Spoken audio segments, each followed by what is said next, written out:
ABC News live, presidential debate uncut, in Philadelphia. unedited. I'm Jeff Bennett. Tell And the I'm truth Amna Nawaz. and Tonight is shame a the devil. high-pressure moment I for both love Vice being President here. Kamala Harris and former President Donald Trump. Polls show that the race is a coin flip, and a good performance All right. could provide momentum Come on for in, either people. We got a candidate watch as they party enter the tonight. final sprint to Election Day, now just 55 days away. This is the first and perhaps only time we will see these two candidates share a stage before the election, and the debate begins right now. All right, come on in, people. We're having a watch party tonight. Make sure you share the video. Good evening, I'm David Muir, and thank you for joining us for tonight's And ABC we'll News talk about it presidential tonight. debate. We want to welcome viewers watching on ABC and around the world tonight. Vice President Kamala Harris and President Donald Trump are just moments away from taking the stage in this unprecedented race for president. And I'm Lindsay Davis. Tonight's meeting could be the most consequential event of their campaigns, with Election Day now less than 2 months away. For Vice President Kamala Harris, this is her first debate since President Biden withdrew from the race on July 21st. Of course, that decision followed his debate against President Donald Trump in June. Since then, this race has taken on an entirely new dynamic. And that brings us to the rules of tonight's debate. 90 minutes with 2 commercial breaks. No topics or questions have been shared with the campaigns. The candidates will have 2 minutes to answer questions, and this is the clock. That's what they'll be seeing. 2 minutes for rebuttals and 1 minute for follow-ups, clarifications, or responses. Their microphones will only be turned on when it's their turn to speak. No pre-written notes allowed. There is no audience here tonight in this hall at the National Constitution Center. This is an intimate setting for 2 candidates who have never met. President Trump won the coin toss. He chose to deliver the final closing statement of the evening. Vice President Harris selected the podium to the right. So let's now welcome the candidates to the stage. Vice President Kamala Harris and President Donald Trump.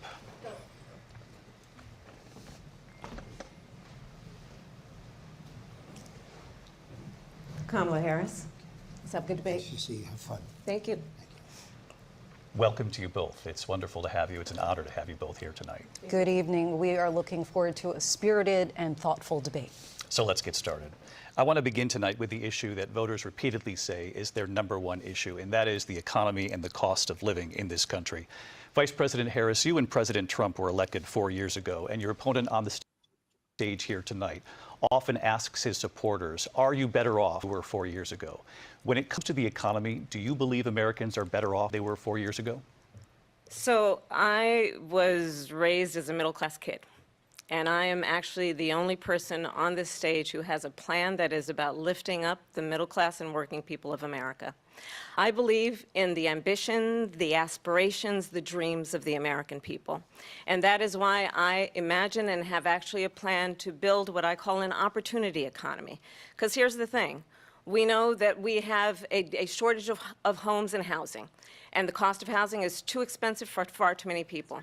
We know that young families need support to raise their children, and I intend on extending a tax cut for those families of $6,000, which is the largest child tax credit that we have given in a long time, so that those young families can afford to buy a crib, buy a car seat, buy clothes for their children. My passion, one of them, is small businesses. My mother raised my sister and me, but there was a woman who helped raise us. We call her our second mother. She was a small business owner. I love our small businesses. My plan is to give a $50,000 tax deduction to start-up small businesses, knowing they are part of the backbone of America's economy. My opponent, on the other hand, his plan is to do what he has done before, which is to provide a tax cut for billionaires and big corporations, which will result in $5 trillion to America's deficit. My opponent has a plan that I call the Trump's sales tax, which would be a 20% tax on everyday goods that you rely on to get through the month. Economists have said that that Trump sales tax would actually result for middle-class families in about $4,000 more a year, because of his policies and his ideas about what should be the backs of middle-class people paying for tax cuts for billionaires. President Trump, I'll give you 2 minutes. First of all, I have no sales tax. That's an incorrect statement. She knows that. We're doing tariffs on other countries. Other countries are going to finally, after 75 years, pay us back for all that we've done for the world. And the tariff will be substantial in some cases. I took in billions and billions of dollars, as you know, from China. In fact, they never took the tariff off because there was so much money they can't. It would totally destroy everything that they've set out to do.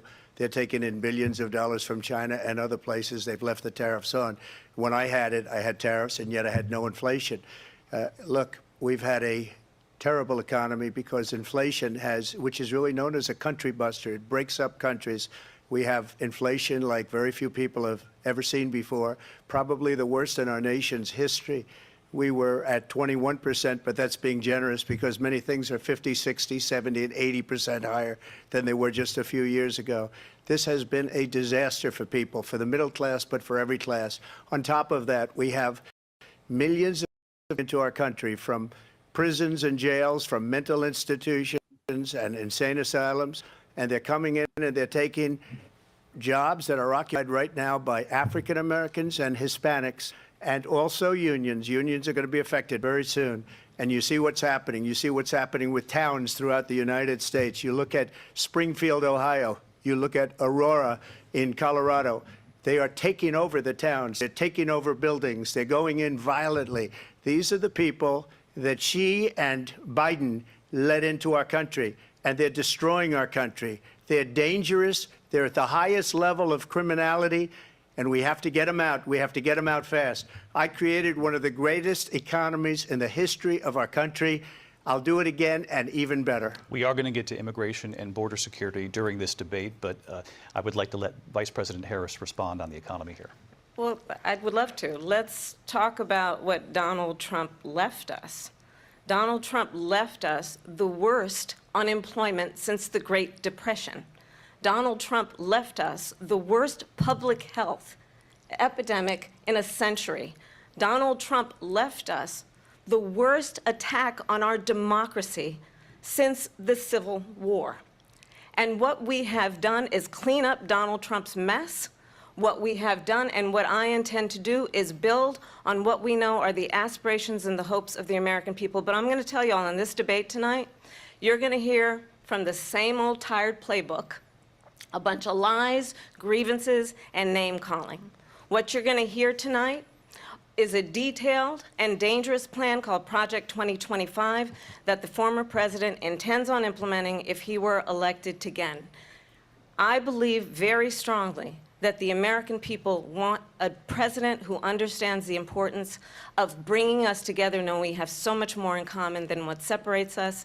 And I pledge to you to be a president for all Americans. President Trump, will give you a minute here to respond. Number one, I have nothing to do, as you know, and as she knows better than anyone, I have nothing to do with Project 2025. That's out there. I haven't read it. I don't want to read it purposely. I'm not going to read it. This was a group of people that got together. They came up with some ideas, I guess some good, some bad. But it makes no difference. I have nothing to do. Everybody knows I'm an open book. Everybody knows what I'm going to do. Cut taxes very substantially and create a great economy like I did before. We had the greatest economy. We got hit with a pandemic. And the pandemic was not since 1917, where 100 million people died, has there been anything like it. We did a phenomenal job with the pandemic. We handed them over a country where the economy and where the stock market was higher than it was before the pandemic came in. Nobody's ever seen anything like it. We made ventilators for the entire world. We got gowns, we got masks, we did things that nobody thought possible. And people give me credit for rebuilding the military. They give me credit for a lot of things, but not enough credit for the great job we did with the pandemic. But the only jobs they got were bounce back jobs. These were jobs bounced back, and it bounced back and it went to their benefit. But I was the one that created them. They know it, and so does everybody else. Vice President Harris, I'll let you respond. So Donald Trump has no plan for you. And when you look at his economic plan, it's all about tax breaks for the richest people. I am offering what I describe as an opportunity economy, and the best economists in our country, if not the world, have reviewed our relative plans for the future of America. What Goldman Sachs has said is that Donald Trump's plan would make the economy worse. Mine would strengthen the economy. What the Wharton School has said is Donald Trump's plan would actually explode the deficit. 16 Nobel laureates have described his economic plan as something that would increase inflation and by the middle of next year would invite a recession.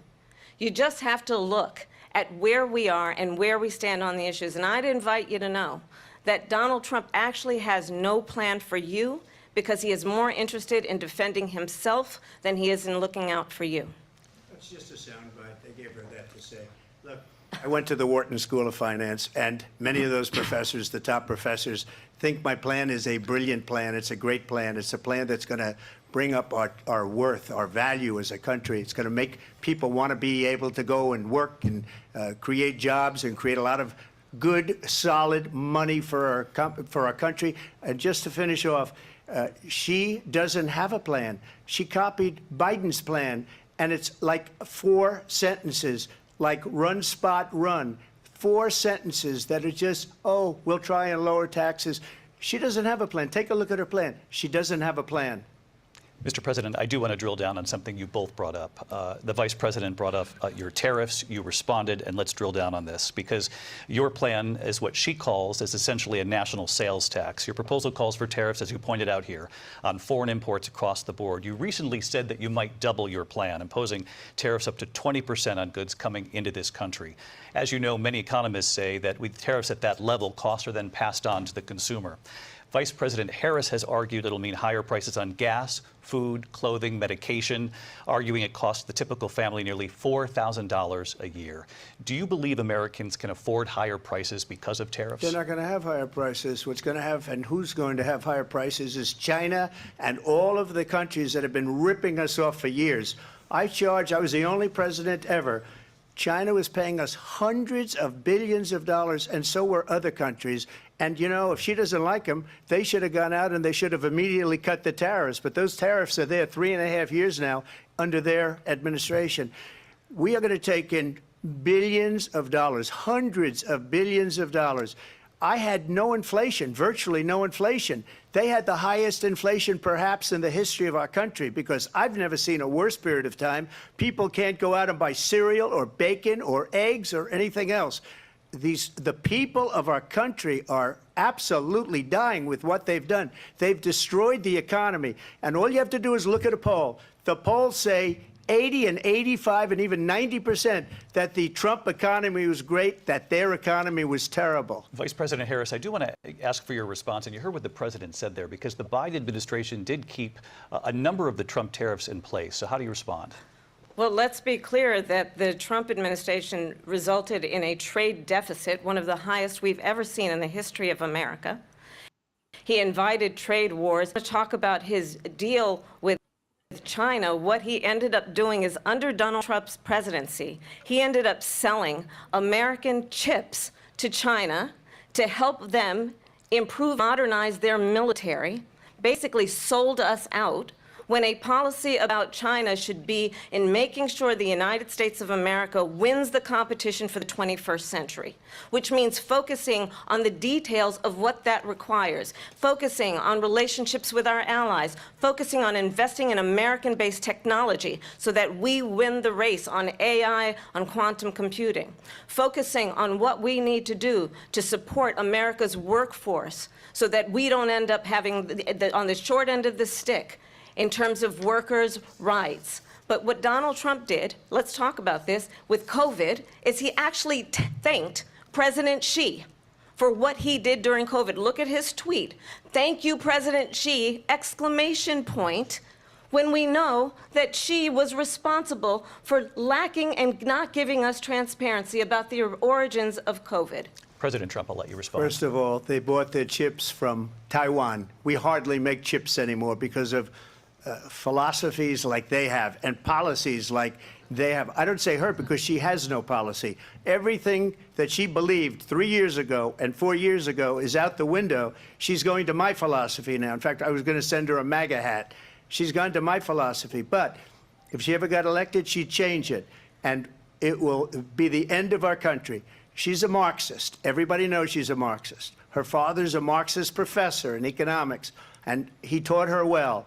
But when you look at what she's done to our country, and when you look at these millions and millions of people that are pouring into our country monthly, where it's, I believe, 21 million people, not the 15 that people say, and I think it's a lot higher than the 21. That's bigger than New York State pouring in. And just look at what they're doing to our country. They're criminals. Many of these people coming in are criminals. And that's bad for our economy, too. You know, you mentioned before, we'll talk about immigration later. Well, bad immigration is the worst thing that can happen to our economy. They have, and she has, destroyed our country with policy that's insane. Almost policy that you'd say they have to hate our country. President Trump, thank you. Lindsay? I want to turn to the issue of abortion. President Trump, you've often touted that you were able to kill Roe v. Wade. Last year, you said that you were proud to be the most pro-life president in American history. Then last month, you said that your administration would be great for women and their reproductive rights. In your home state of Florida, you surprised many with regard to your 6-week abortion ban because you initially had said that it was too short. And you said, quote, I'm going to be voting that we need more than 6 weeks. But then the very next day, you reversed course and said you would vote to support the 6-week ban.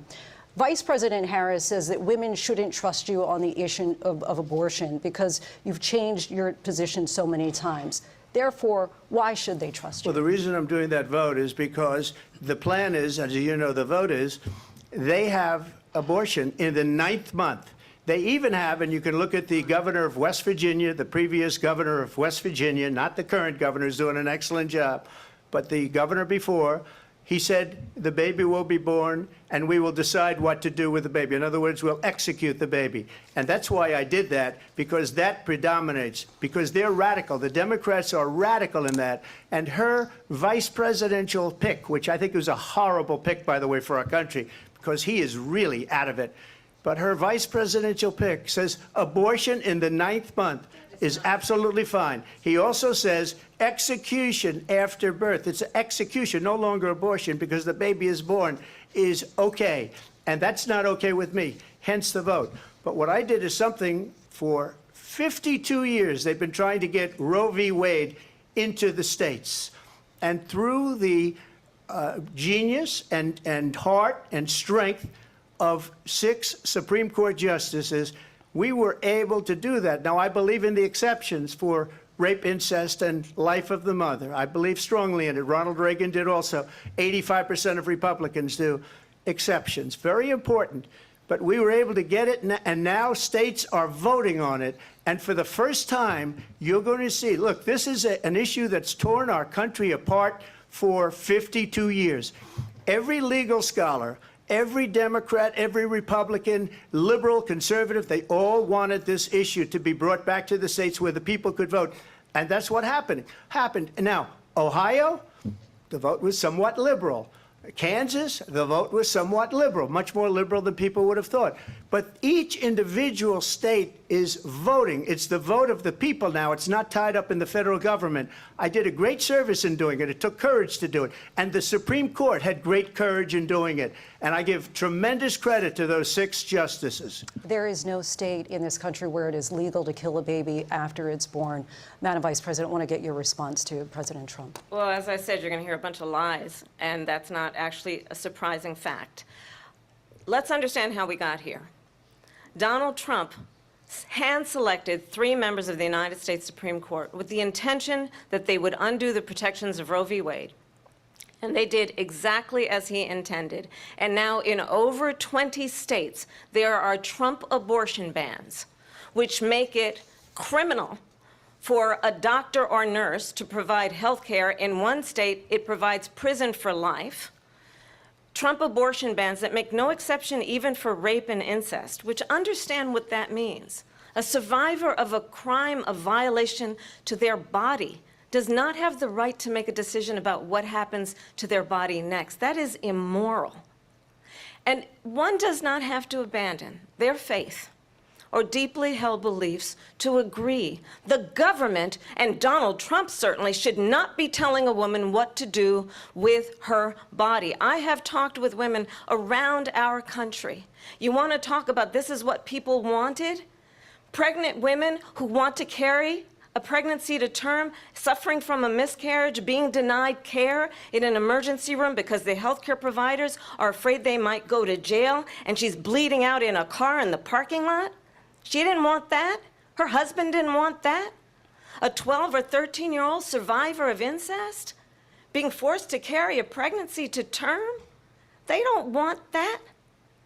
And I pledge to you, when Congress passes a bill to put back in place the protections of Roe v. Wade. As President of the United States, I will proudly sign it into law. But understand, if Donald Trump were to be reelected, he will sign a national abortion ban. Understand, in his Project 2025, there would be a national abortion, a monitor that would be monitoring your pregnancies, your miscarriages. I think the American people believe that certain freedoms, in particular the freedom to make decisions about one's own body, should not be made by the government. Thank you, Vice President Harris. Well, there she goes again. It's a lie. I'm not signing a ban, and there's no reason to sign a ban, because we've gotten what everybody wanted. Democrats, Republicans, and everybody else, and every legal scholar wanted it to be brought back into the states, and the states are voting. And it may take a little time, but for 52 years, this issue has torn our country apart, and they've wanted it back in the states. And I did something that nobody thought was possible. The states are now voting. What she says is an absolute lie. And as far as the abortion ban, no, I'm not in favor of abortion ban, but it doesn't matter, because this issue has now been taken over by the states. Would you veto a national abortion ban if it came to your Well, I won't desk? have to, because, again, two things. Number one, she said she'll go back to Congress. She'll never get the vote. It's impossible for her to get the vote, especially now with the 50-50, and essentially 50-50 in both Senate and the House. She's not going to get the vote. She can't get the vote. She won't even come close to it. So it's just talk. You know what it reminds me of? When they said they're going to get student loans terminated, and it ended up being a total catastrophe. The student loans, and then her, I think probably her boss, if you call him a boss, he spends all his time on the beach. But look, her boss went out and said, we'll do it again. We'll do it a different way. And he went out, got rejected again by the Supreme Court. So all these students got taunted with this whole thing about this whole idea, and how unfair that would have been. Part of the reason they lost to the millions and millions of people that had to pay off their student loans. They didn't get it for free, but they were saying it's the same way that they talked about that they talk about abortion. But if I could just get a yes or no, because your running mate, J.D. Vance, has said that you would veto it if it did come to your desk. Well, I didn't discuss it with J.D. In all fairness, J.D., and I don't mind if he has a certain view, but I think he was speaking for me, but I really didn't. Look, we don't have to discuss it, because she'd never be able to get it, just like she couldn't get student loans. They couldn't get student loans. They didn't even come close to getting student loans. They taunted young people and a lot of other people that had loans. They can never get this approved. So it doesn't matter what she says about going to Congress. Well, wonderful. Let's go to Congress. Do it. But the fact is that for years they wanted to get it out of Congress and out of the federal government, and we did something that everybody said couldn't be done. And now you have a vote of the people on abortion. Vice President Harris, I want to give you your time to respond, but I do want to ask, would you support any restrictions on a woman's right to an abortion? I absolutely support reinstating the protections of Roe v. Wade. And as you rightly mentioned, nowhere in America is a woman carrying a pregnancy to term and asking for an abortion. That is not happening. It's insulting to the women of America. And understand what has been happening under Donald Trump's abortion bans. Couples who pray and dream of having a family are being denied IVF treatments. What is happening in our country? Working people, working women who are working 1 or 2 jobs, who can barely afford childcare as it is, have to travel to another state to get on a plane sitting next to strangers to go and get the health care she needs. Barely can afford to do it, and what you are putting her through is unconscionable. And the people of America have not, the majority of Americans believe in a woman's right to make decisions about her own body, and that is why in every state where this issue has been on the ballot, in red and blue states both, the people of America have voted for freedom. Vice President Harris, Excuse me, I thank have you. to respond. Another lie. It's another lie. I have been a leader on IVF, which is fertilization. The IVF, I have been a leader. In fact, when they got a very negative decision on IVF from the Alabama courts, I saw the people of Alabama and the legislature 2 days later voted it in. I've been a leader on it. They know that, and everybody else knows it. I have been a leader on fertilization, IVF. And the other thing, they you should ask, will she allow abortion in the 8th month, 9th month, 7th month? Come on. Okay, would you do that? Why don't you ask her that question? Why don't you answer That's the problem. question? Would you because veto? under Roe v. Answer Wade, the question, would you veto? you could do abortions in the 7th month, the 8th month, the 9th That's month, not true. and probably after birth. Just look at the governor, former governor of Virginia. The governor of Virginia said, we put the baby aside and then we determine what we want to do with the baby. President Trump, thank you. We're going to turn now to immigration and border security. We know it's an issue that's important to Republicans, Democrats, voters across the board in this country. Vice President Harris, you were tasked by President Biden with getting to the root causes of migration from Central America. We know that illegal border crossings reached a record high in the Biden administration. This past June, President Biden imposed tough new asylum restrictions. We know the numbers since then have dropped significantly. But my question to you tonight is, why did the administration wait until 6 months before the election to act? And would you have done anything differently from President Biden on this? So I'm the only person on this stage who has prosecuted transnational criminal organizations for the trafficking of guns, drugs, and human beings. And let me say that the United States Congress, including some of the most conservative members of the United States Senate, came up with a border security bill which I supported.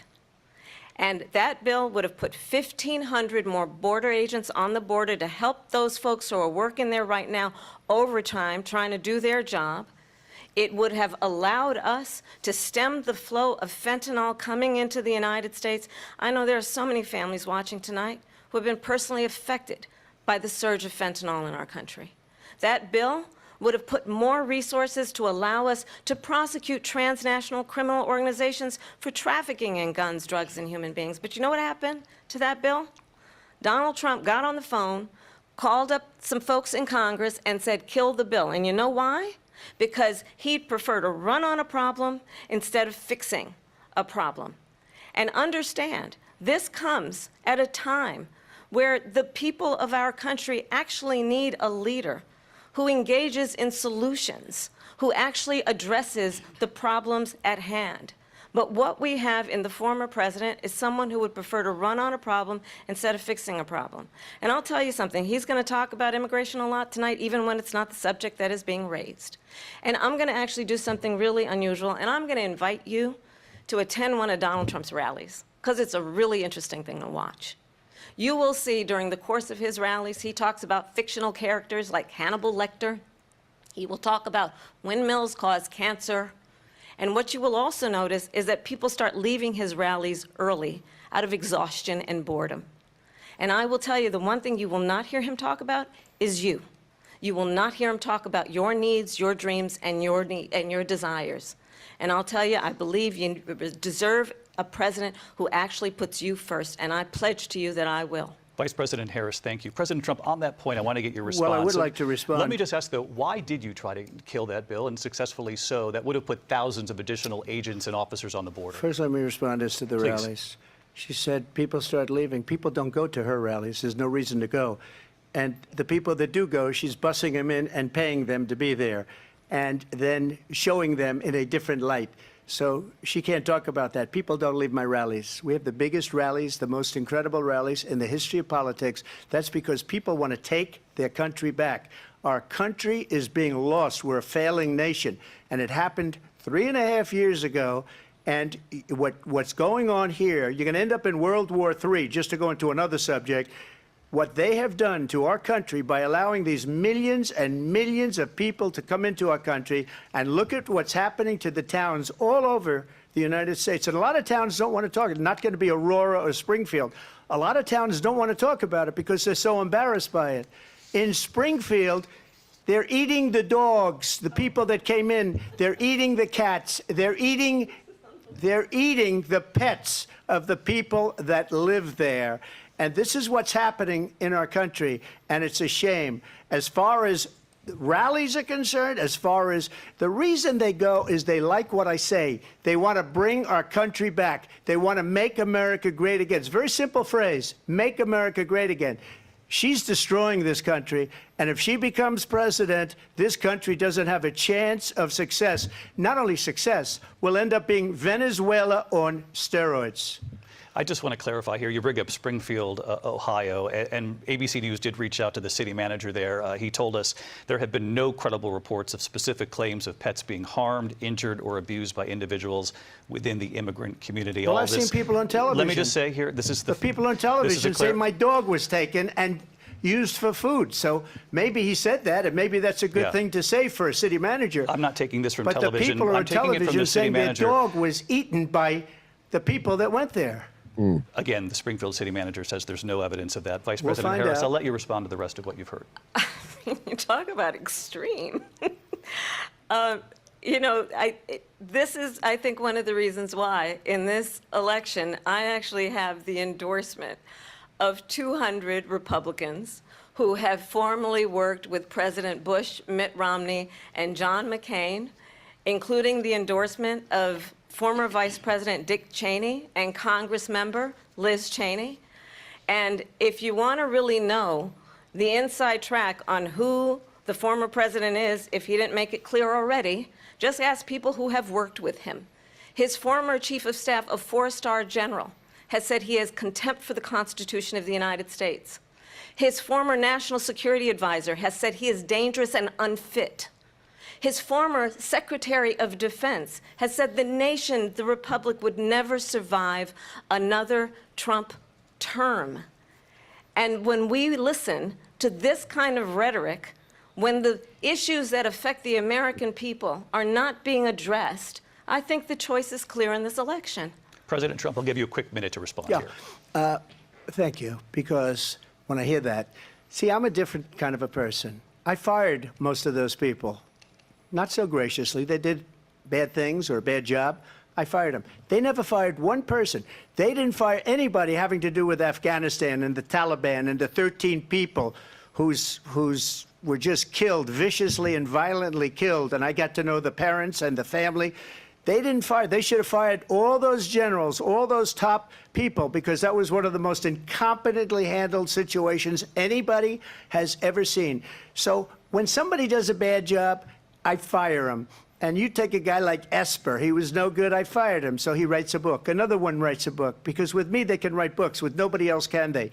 But they have done such a poor job, and they never fire anybody. Look at the economy. Look at the inflation. They didn't fire any of their economists. They have the same people. That's a good way not to have books written about you. But just to finish, I got more votes than any Republican in history by far. In fact, I got more votes than any president, sitting president, in history by far. Let me continue on immigration. It was what you wanted to talk about earlier, so let's get back to your deportation proposal that the vice president has reacted to as well.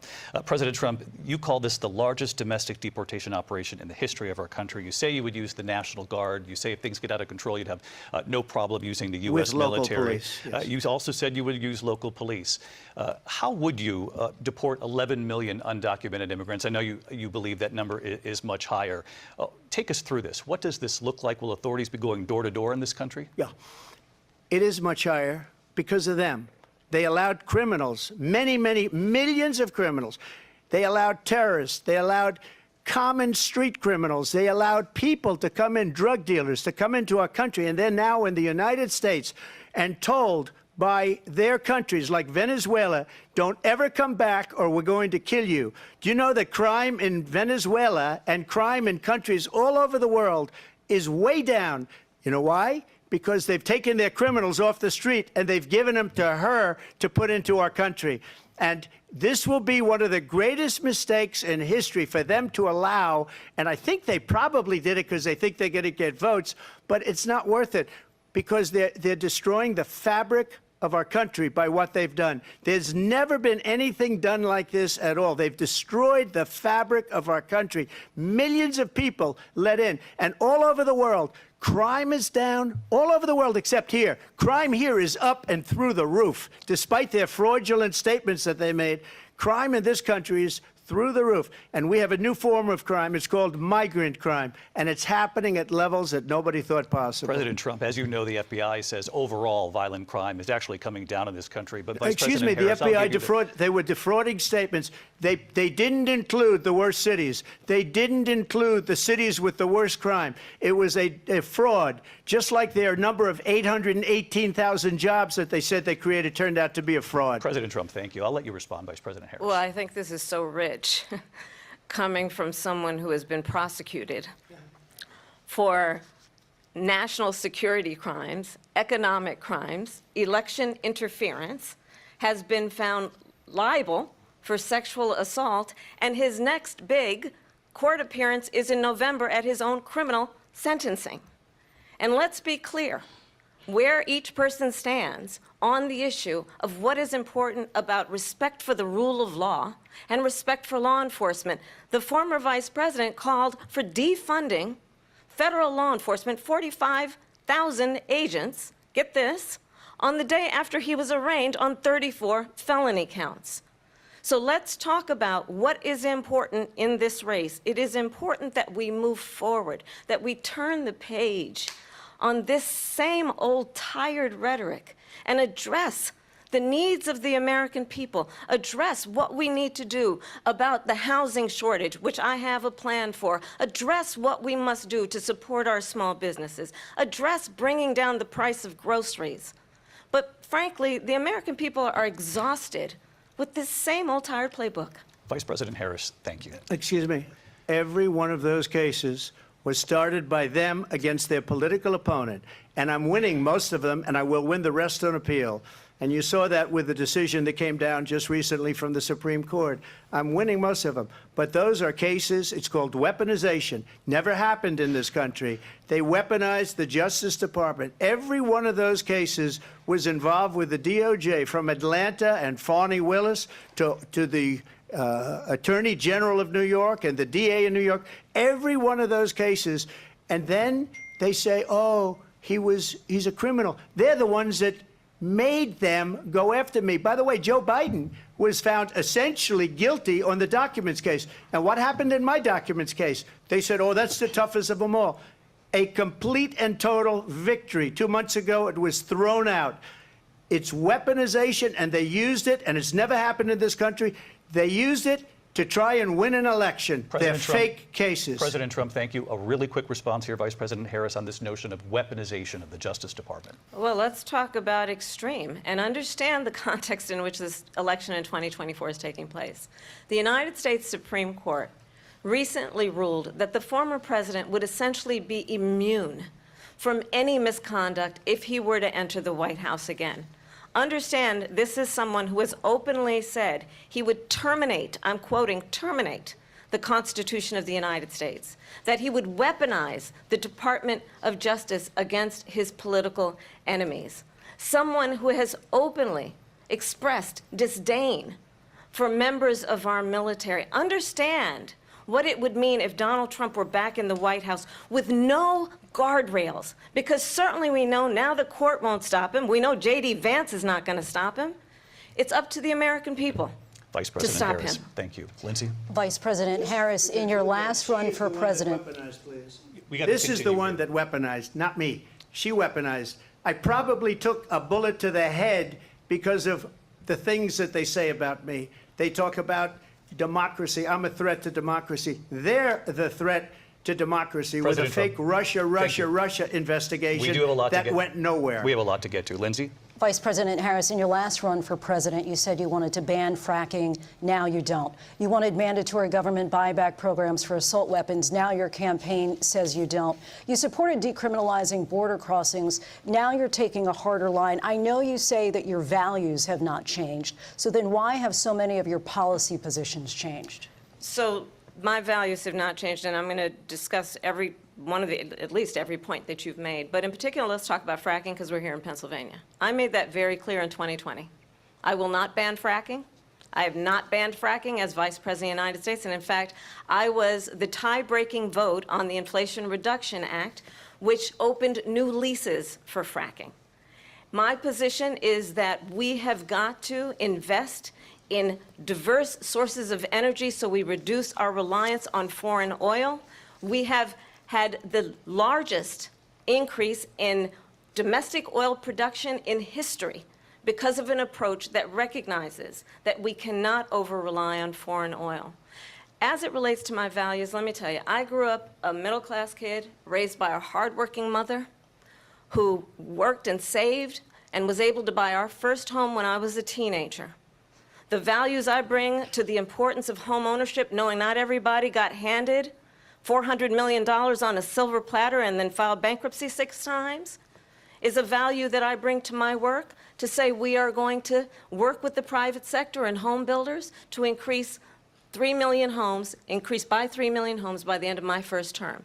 My work that is related to having a friend when I was in high school who was sexually assaulted by her stepfather.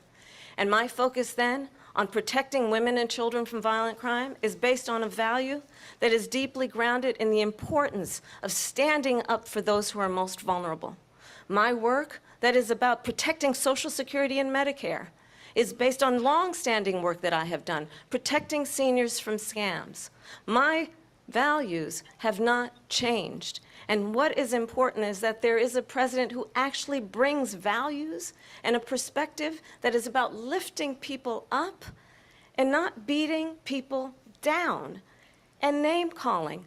The true measure of the leader is the leader who actually understands the strength is not in beating people down, it's in lifting people up.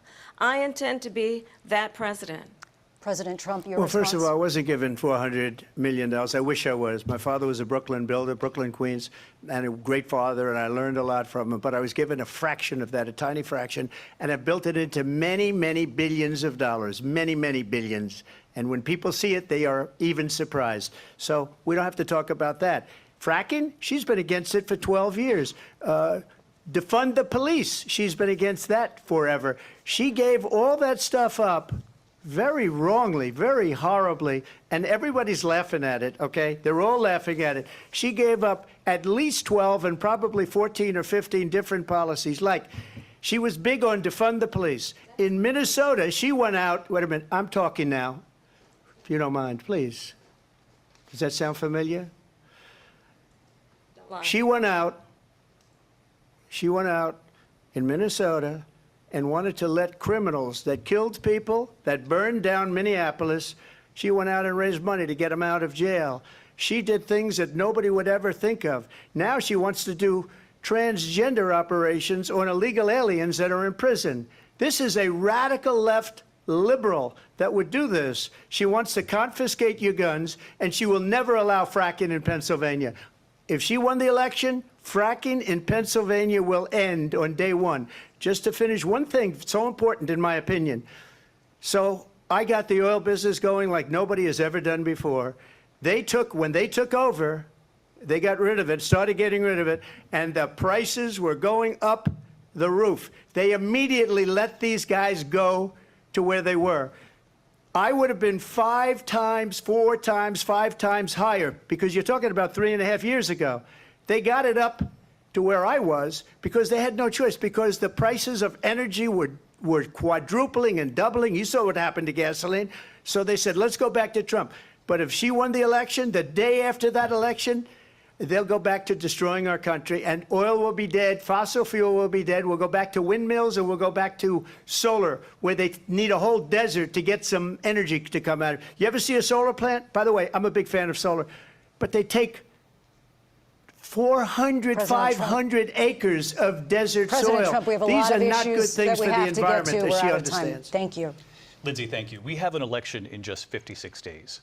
And I want to talk about the peaceful transfer of power, which, of course, we all know is a cornerstone of our democracy, and the role of a president in a moment of crisis. Mr. President, on January 6th, you told your supporters to march to the Capitol. You said you would be right there with them. The country and the world saw what played out at the Capitol that day, the officers coming under attack. Aides in the West Wing say you watched it unfold on television off the Oval Office. You did send out tweets, but it was more than 2 hours before you sent out that video message telling your supporters to go home. Is there anything you regret about what you did on that day?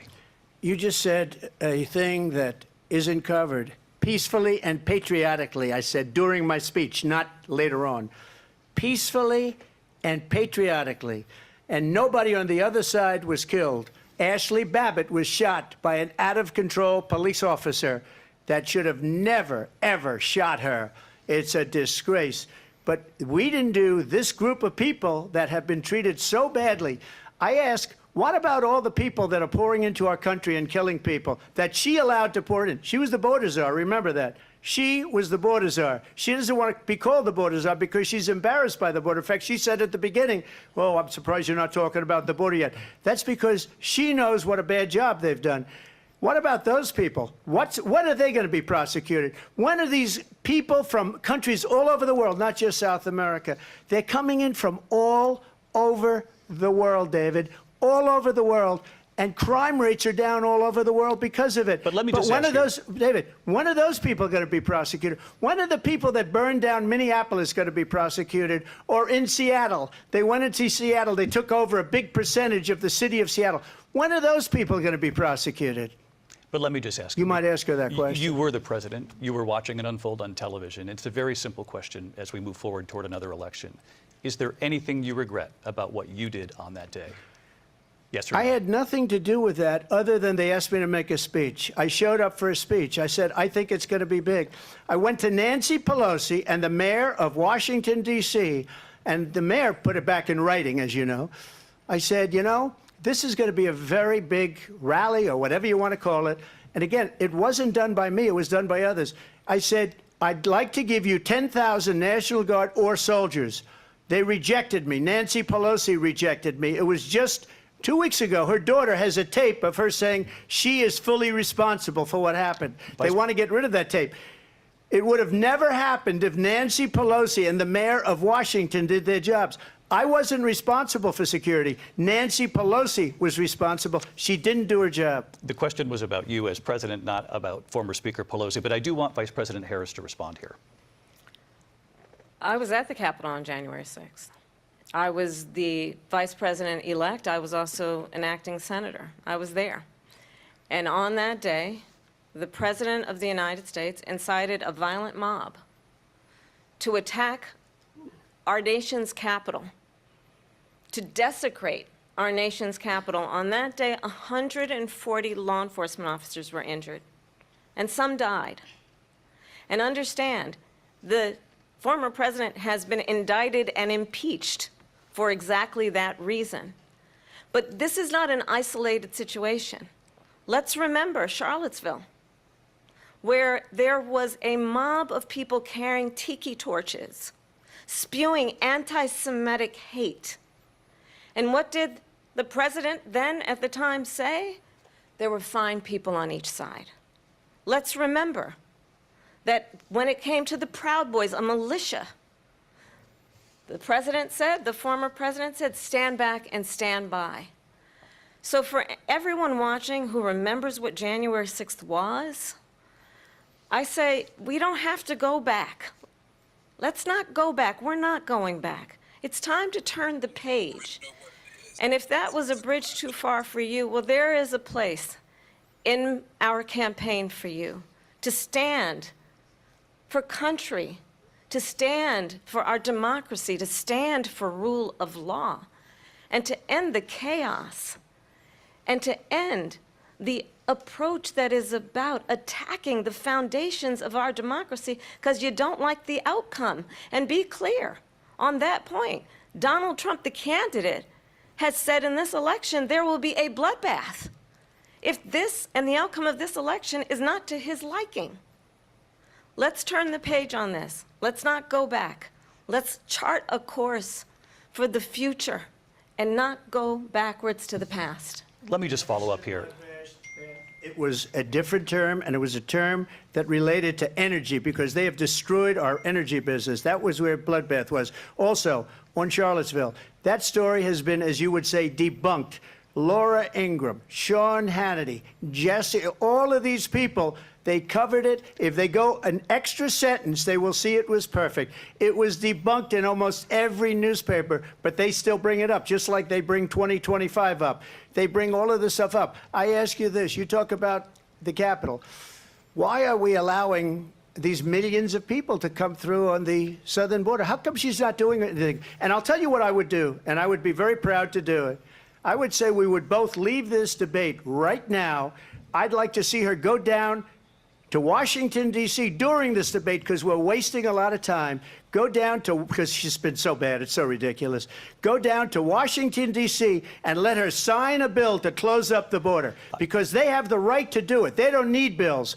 They have the right to do it. The President of the United States, you'll get him out of bed, you'll wake him up at 4 o'clock in the afternoon, you'll say, come on down to the office, let's sign a bill. If he signs a bill that the border is closed, all he has to do is say it to the Border Patrol, who are phenomenal. If they do that, the border is closed. Mr. Those President, people are killing many people, unlike J6. We talked immigration here tonight. I do want to focus on this next issue to both of you, because it really brings us this into focus, truth in these times that we're living in. Mr. President, for 3.5 years after you lost the 2020 election, you repeatedly falsely claimed that you won, many times saying you won in a landslide. In the past couple of weeks leading up to this debate, you have said, quote, you lost by a whisker, that you, quote, didn't quite make it, that you came up a little bit short. I said that? Are you now acknowledging that you lost in 2020? No, I don't acknowledge that at all. But I you said did that say sarcastically. That. You know that. It was said, oh, we lost by a whisker. That was said sarcastically. Look, there's so much proof. All you have to do is look at it. And they should have sent it back to the legislatures for approval. I got almost 75 million votes, the most votes any sitting president has ever gotten. I was told if I got 63, which was what I got in 2016, you can't be beaten. The election, people should never be thinking about an election as fraudulent. We need two things. We need walls, and we have to have it. We have to have borders, and we have to have good elections. Our elections are bad. And a lot of these illegal immigrants coming in, they're trying to get them to vote. They can't even speak English. They don't even know what country they're in practically. And these people are trying to get them to vote. And that's why they're allowing them to come into our country. I did watch all of these pieces of video. I didn't detect the sarcasm, lost by a whisker. We didn't quite make it. And we should just point out here as clarification, and you know this, you and your allies, 60 cases in front of many judges, many of them Republican. No judge looked at it. And said they said we didn't have standing. Fraud. That's the other thing. They said we didn't have standing, a technicality. Can you imagine a system where a person in an election doesn't have standing? The President of the United States doesn't have standing. That's how we lost. If you look at the facts, and I'd love to have you'll do a special on it. I'll show you Georgia, and I'll show you Wisconsin, and I'll show you Pennsylvania, and I'll show you. We have so many facts and statistics, but you know what? That doesn't matter, because we have to solve the problem that we have right now. That's old news. And the problem that we have right now is we have a nation in decline, and they have put it into decline. We have a nation that is dying, David. Mr. President, thank you. Vice President Harris, you heard the president there tonight. He said he didn't say that he lost by a whisker. So he still believes he did not lose the election that was won by President Biden and yourself. But I do want to ask you about something that's come up in the last couple of days. This was a post from President Trump about this upcoming election just weeks away. He said, when I win, those people who cheated, and then he lists donors, voters, election officials, he says will be prosecuted to the fullest extent of the law, which will include long-term prison sentences. One of your campaign's top lawyers responded saying, we won't let Donald Trump intimidate us. We won't let him suppress the vote. Is that what you believe he's trying to do here? Donald Trump was fired by 81 million people. So let's be clear about that. And clearly he is having a very difficult time processing that. But we cannot afford to have a president of the United States who attempts, as he did in the past, to upend the will of the voters in a free and fair election. And I'm going to tell you that I have traveled the world as Vice President of the United States, and world leaders are laughing at Donald Trump. I have talked with military leaders, some of whom worked with you, and they say you're a disgrace. And when you then talk in this way in a presidential debate and deny what over and over again are court cases you have lost because you did in fact lose that election, it leads one to believe that perhaps we do not have in the candidate to my right the temperament or the ability to not be confused about fact. That's deeply troubling, and the American people deserve better. I'll give you 1 minute to respond, Mr. President. Let me just say about world leaders. Viktor Orban, one of the most respected men, they call him a strong man. He's a tough person, smart, Prime Minister of Hungary. They said, why is the whole world blowing up? 3 years ago it wasn't. Why is it blowing up? He said, because you need Trump back as president. They were afraid of him. China was afraid, and I don't like to use the word afraid, but I'm just quoting him. China was afraid of him. North Korea was afraid of him. Look at what's going on with North Korea, by the way. He said Russia was afraid of him. I ended the Nord Stream 2 pipeline, and Biden put it back on day one, but he ended the XL pipeline. The XL pipeline in our country, he ended that. But he let the Russians build a pipeline going all over Europe and heading into Germany, the biggest pipeline in the world. Look, Viktor Orban said it. He said the most respected, most feared person is Donald Trump. We had no problems when Trump was president, but when this weak, pathetic man that you saw at a debate just a few months ago, that if he weren't in that debate, he'd be running instead of her. She got no votes. He got 14 million votes. What you did, you talk about a threat to democracy. He got 14 million votes, and they threw him out of office. And you know what? I'll give you a little secret. He hates her. He can't stand her. But he got 14 million votes. They threw him out. She got 0 votes. And when she ran, she was the first one to leave because she failed. And now she's running. I don't understand it, but I'm okay with it because your time is I think up. we're going to do very well. We've got a lot more to get to. Turning now to the Israel-Hamas war and the hostages who are still being held, Americans among them. Vice President Harris, in December, you said, quote, Israel has a right to defend itself, but you added, quote, it matters how, saying international humanitarian law must be respected. Israel must do more to protect innocent civilians. You said that 9 months ago. Now an estimated 40,000 Palestinians are dead. Nearly 100 hostages remain. Just last week, Prime Minister Benjamin Netanyahu said there's not a deal in the making. President Biden has not been able to break through the stalemate. How would you do it? Well, let's understand how we got here. On October 7, Hamas, a terrorist organization, slaughtered 1,200 Israelis. Many of them young people who were simply attending a concert. Women were horribly raped. And so absolutely, I said then, I say now, Israel has a right to defend itself. We would. And how it does so matters. Because it is also true, far too many innocent Palestinians have been killed. Children, mothers. What we know is that this war must end. It must end immediately, and the way it will end is we need a ceasefire deal and we need the hostages out. And so we will continue to work around the clock on that. Work around the clock, also understanding that we must chart a course for a two-state solution. And in that solution, there must be security for the Israeli people and Israel, and in equal measure for the Palestinians. But the one thing I will assure you always, I will always give Israel the ability to defend itself, in particular as it relates to Iran and any threat that Iran and its proxies pose to Israel. But we must have a two-state solution where we can rebuild Gaza, where the Palestinians have security, self-determination, and the dignity they so rightly deserve. President Trump, how would you negotiate with Netanyahu and also Hamas in order to get the hostages out and prevent the killing of more innocent civilians in Gaza? If I were president, it would have never started. If I were president, Russia would have never, ever, I know Putin very well, he would have never, and there was no threat of it either, by the way, for 4 years, have gone into Ukraine and killed millions of people when you add it up, far worse than people understand what's going on over there. But when she mentions about Israel, all of a sudden, she hates Israel. She wouldn't even meet with Netanyahu when he went to Congress to make a very important speech. She refused to be there because she was at a sorority party of hers. She wanted to go to the sorority party. She hates Israel.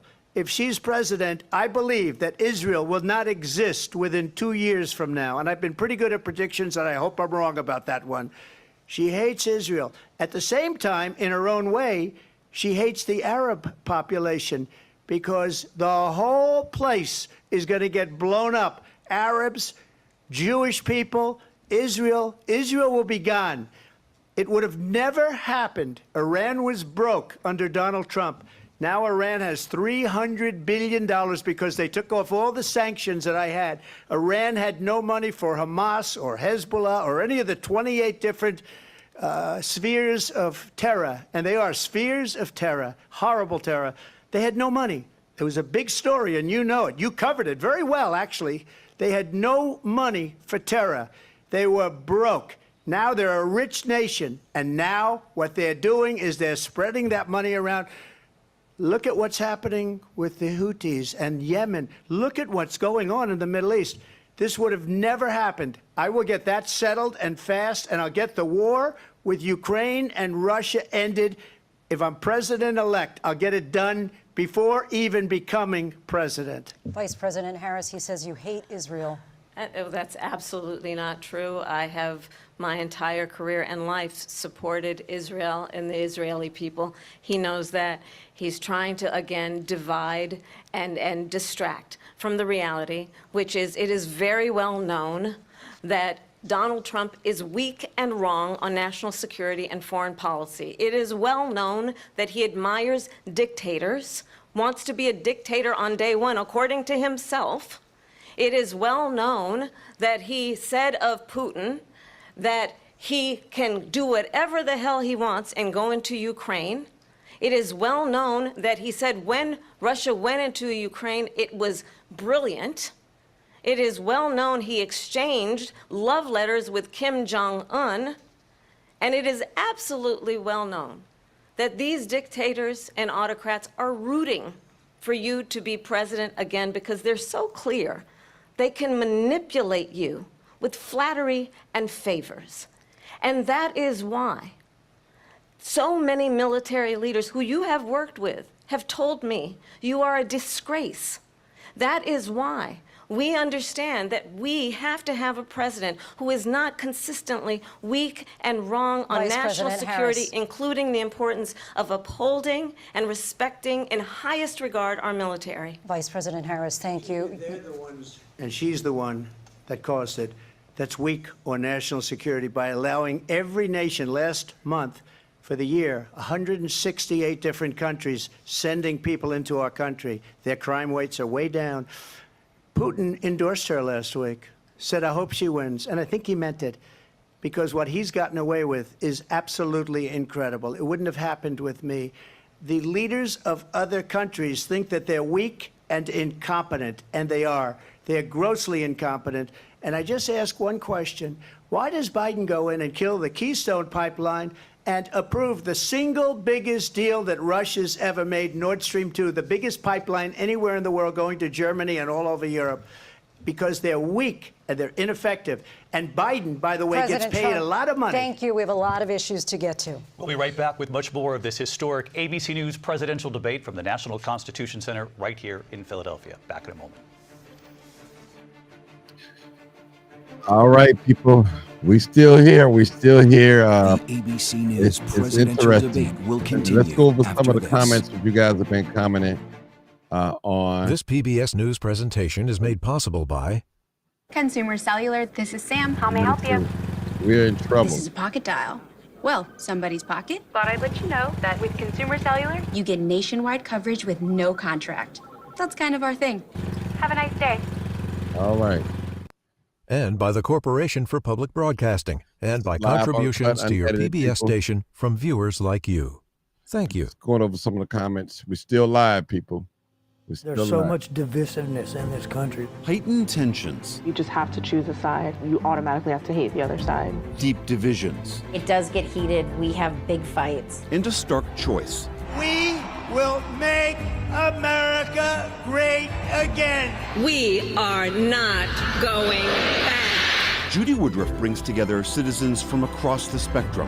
Crossroads, a conversation with America, September 23rd at 9, 8 Central. We're going to discuss everything tonight after it goes off. Good evening, I'm Amna Nawaz. And I'm Jeff Bennett on the NewsHour tonight. The PBS NewsHour, your source for news you can trust, asking tough questions. Should Democrats supply their votes if it means avoiding a government shutdown? Well, right now, it's very much in the hands of the Republicans in Congress to be able to do just that.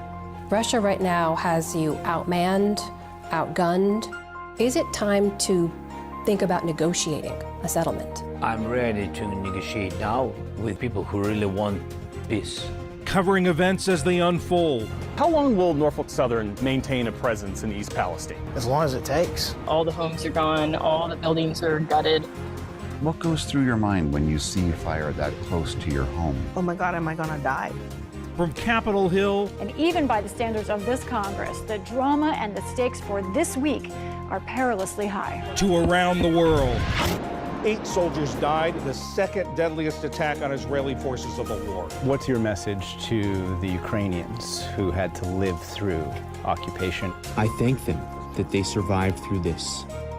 Exploring political divides. Have you tried to have a conversation with some of the folks who have a different view on these issues? Oh, yeah. They've been pretty interesting. Highlighting issues across the country. You've got larger groups, more people coming across, and more remote crossings. What does that mean for your team? It makes it incredibly difficult for us to respond. Examining nationwide controversies. How does this election cycle make you feel in one word? Nervous. Focusing on issues that matter. Studies show that young women are experiencing the highest rate of increase in cancer diagnoses. Addressing changes to our environment. As we expose more shorelines, we're likely to see more dust. And that's toxic dust because there is arsenic and heavy metal in this lake bed. Committed to arts and culture. U2 is either the most honest and committed band out there or the most pretentious and, self-righteous. No, not self-righteous. And that is the NewsHour. For tonight, I'm Jeff Bennett. And I'm Amna Nawaz. On behalf of the entire NewsHour team, thank you for joining us.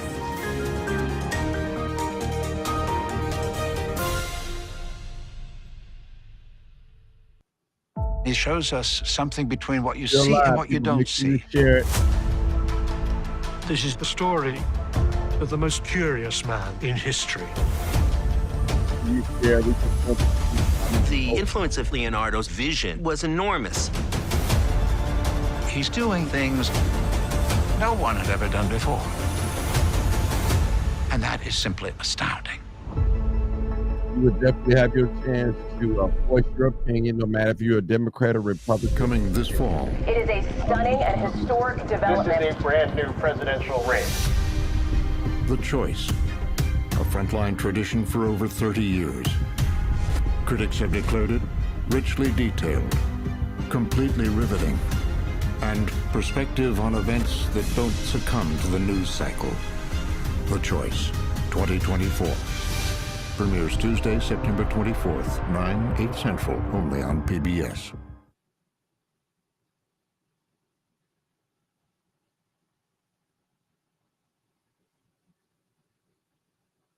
From the National Constitution Center in Philadelphia, Pennsylvania, here again, David Muir and Lindsay Davis. Welcome back to this historic ABC News presidential debate tonight. We're going to continue here, and I want to turn to the war in Ukraine. We're now 2.5 years into this conflict. Mr. President, it has been the position of the Biden administration that we must defend Ukraine from Russia, from Vladimir Putin, to defend their sovereignty, their democracy, that it's in America's best interest to do so, arguing that if Putin wins, he may be emboldened to move even further into other countries. You have said you would solve this war in 24 hours. You said so just before the break tonight. How exactly would you do that? And I want to ask you a very simple question tonight. Do you want Ukraine to win this war?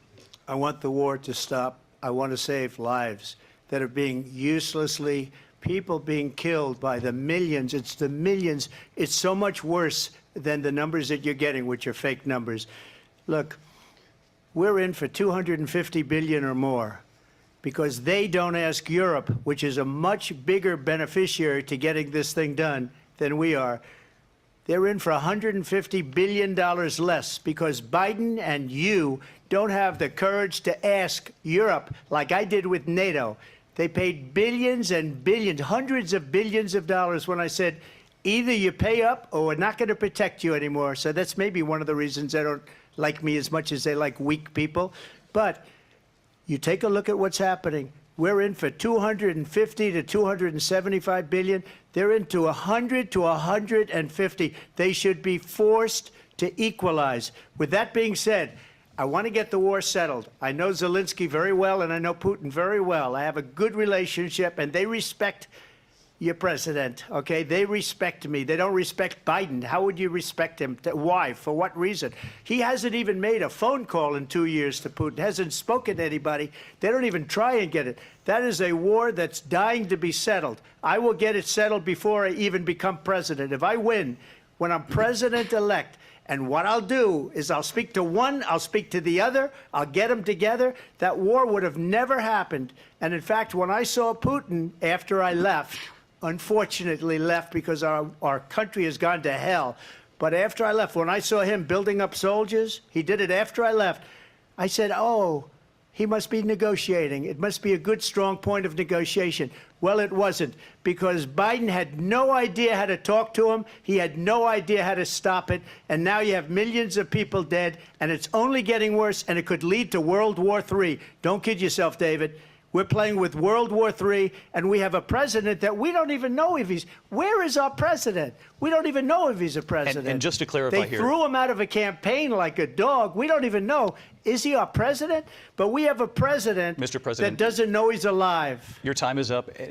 Just to clarify in the question, do you believe it's in the U.S. best interest for Ukraine to win this war, yes or no? I think it's the U.S. best interest to get this war finished and just get it done. All right. Negotiate a deal, because we have to stop all of these human lives from being destroyed. I want to take this to Vice President Harris. I want to get your thoughts on support for Ukraine in this moment, but also, as Commander-in-Chief, if elected, how would you deal with Vladimir Putin, and would it be any different from what we're seeing from President Biden? Well, first of all, it's important to remind the former president you're not running against Joe Biden, you're running against me. I believe the reason that Donald Trump says that this war would be over within 24 hours is because he would just give it up. And that's not who we are as Americans. Let's understand what happened here. I actually met with Zelensky a few days before Russia invaded, tried through force to change territorial boundaries, to defy one of the most important international rules and norms, which is the importance of sovereignty and territorial integrity. And I met with President Zelensky. I shared with him American intelligence about how he could defend himself. Days later, I went to NATO's eastern flank, to Poland and Romania. And through the work that I and others did, we brought 50 countries together to support Ukraine in its righteous defense.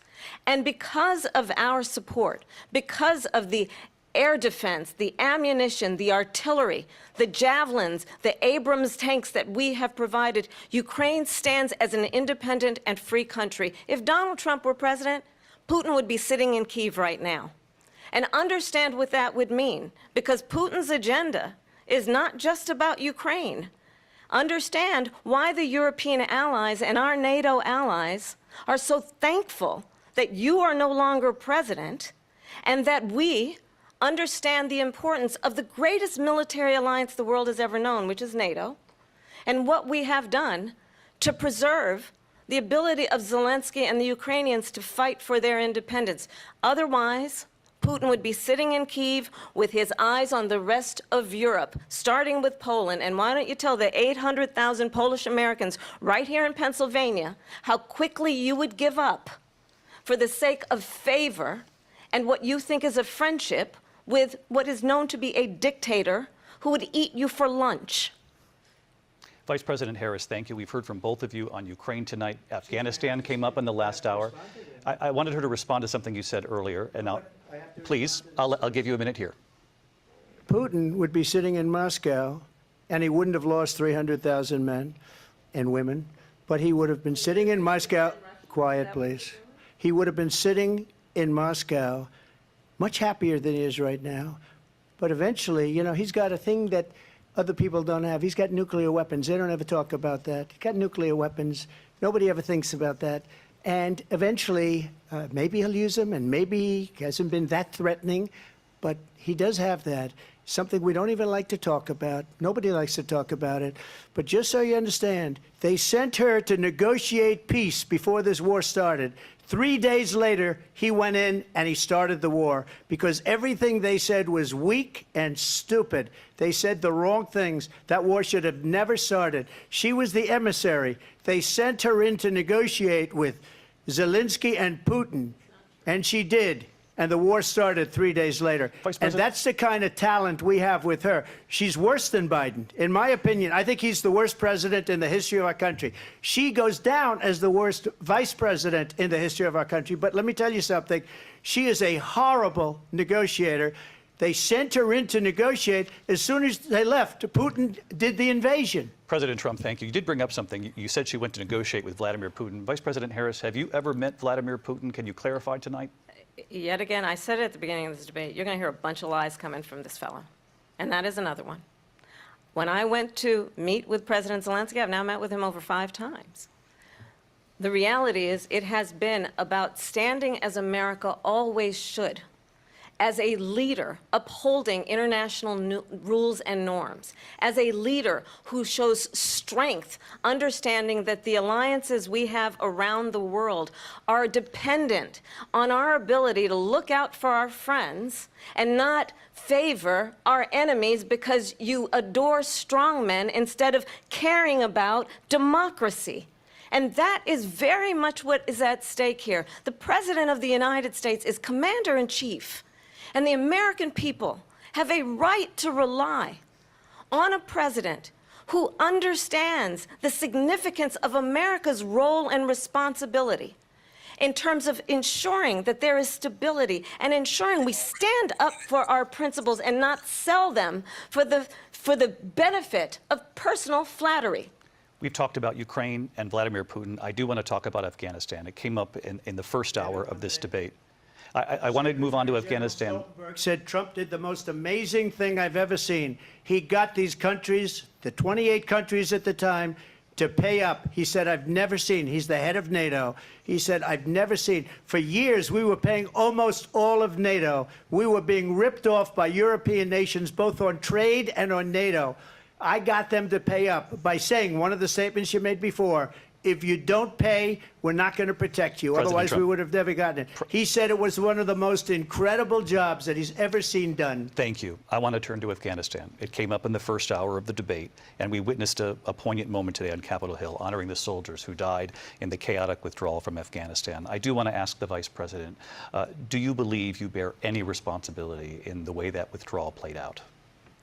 Well, I will tell you, I agreed with President Biden's decision to pull out of Afghanistan.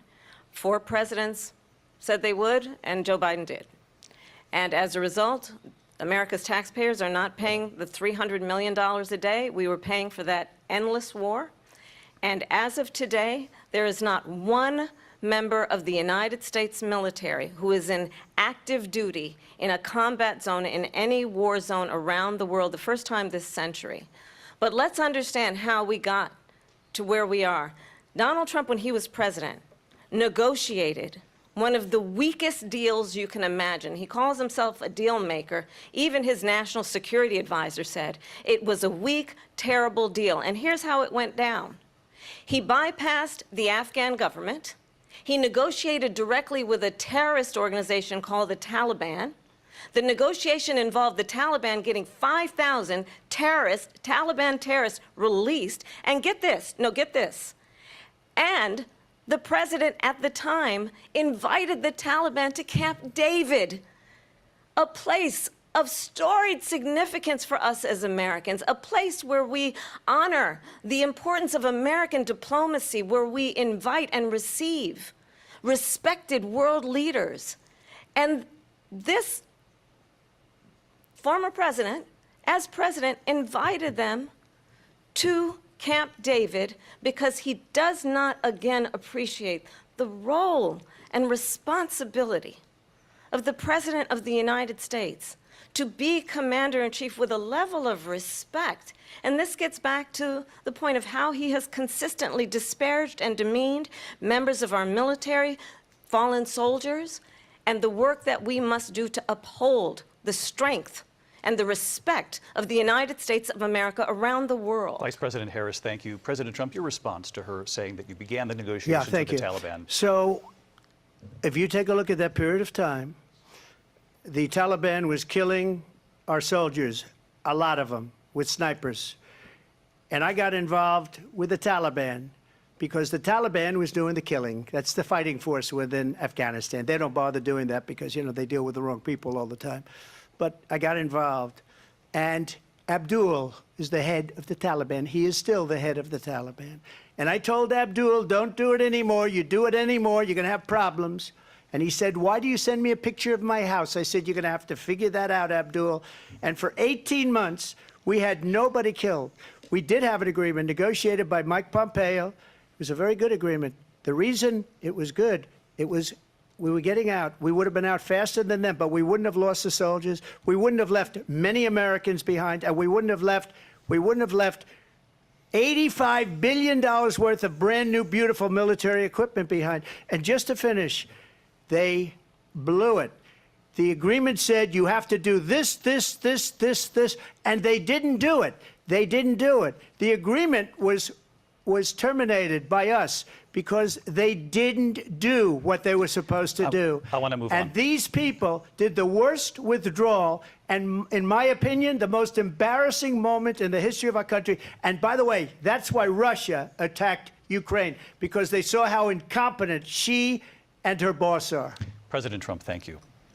I want to move on now to race and politics in this country. Mr. President, you recently said of Vice President Harris, quote, I didn't know she was black until a number of years ago when she happened to turn black, and now she wants to be known as black.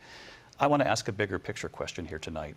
Why do you believe it's appropriate to weigh in on the racial identity of your opponent? I don't, and I don't care. I don't care what she is. I don't care. You make a big deal out of something, I couldn't care less. Whatever she wants to be is okay with me. But those were your words, so I'm asking... I don't know. I mean, all I can say is I read where she was not black, that she put out, and I'll say that. And then I read that she was black, and that's okay. Either one was okay with me. That's up to her. That's up to her. Vice President Harris, your thoughts on this? I think it's, I mean, honestly, I think it's a tragedy that we have someone who wants to be president who has consistently, over the course of his career, attempted to use race to divide the American people. You know, I do believe that the vast majority of us know that we have so much more in common than what separates us, and we don't want this kind of approach that is just constantly trying to divide us, and especially by race. And let's remember how Donald Trump started. He was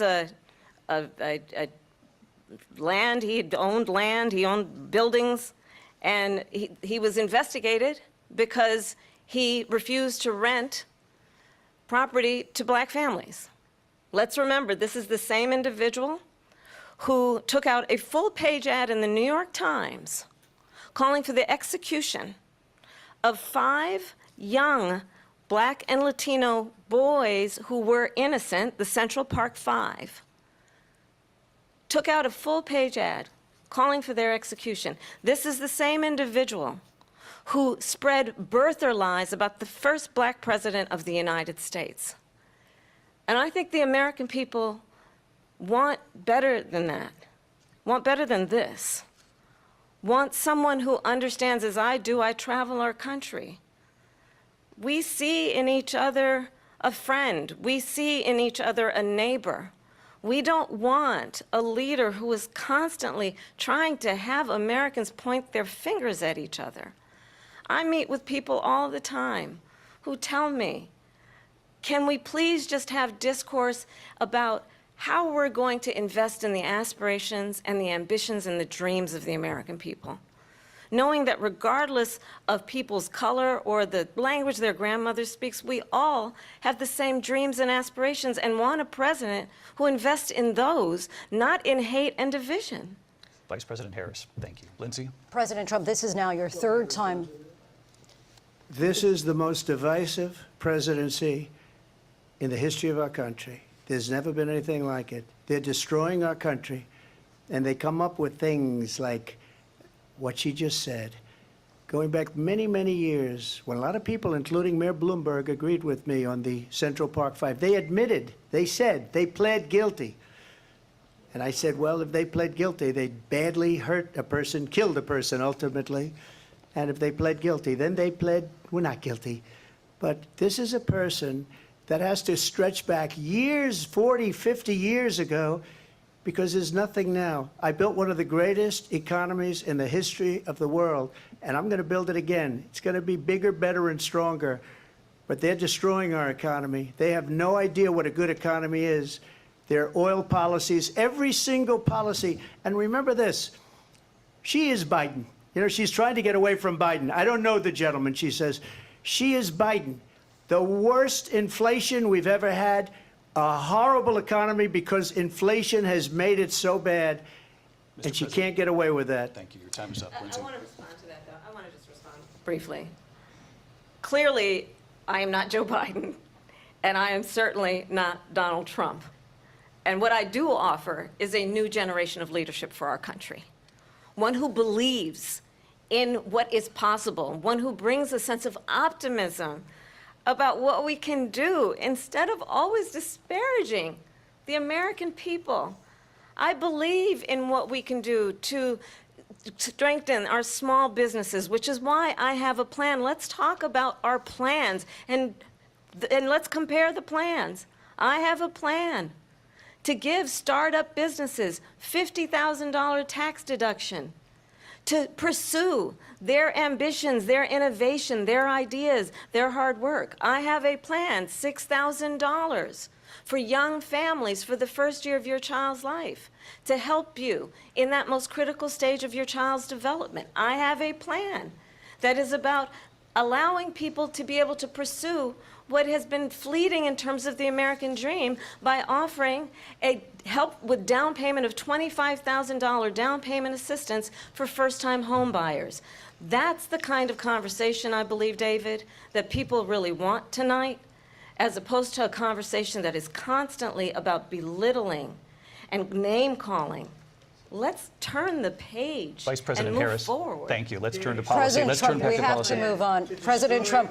Let's turn to policy, please. She has a plan to defund the police. She has a plan to confiscate everybody's gun. President Trump, she we has do a have to plan move to on to not other allow issues. fracking in Pennsylvania or anywhere else. Okay. That's Thank you, what Mr. her President. plan is until just recently. I just need Lindsay, to go ahead. respond because Trump, no, the President former Trump. president has said No, I'm something sorry. twice that I need to No, respond to. I'm sorry. We're I just going need to move respond on, Vice one President time Harris. to what he has President said Trump, this multiple is now times. your third time running for president. You have long vowed to repeal and replace the Affordable Care Act, also known as Obamacare. You have failed to accomplish that. You now say you're going to keep Obamacare, quote, unless we can do something much better. Correct. Last month, you said, quote, we're working on it. So tonight, 9 years after you first started running, do you have a plan, and can you tell us what it is? Obamacare was lousy health care, always was. It's not very good today.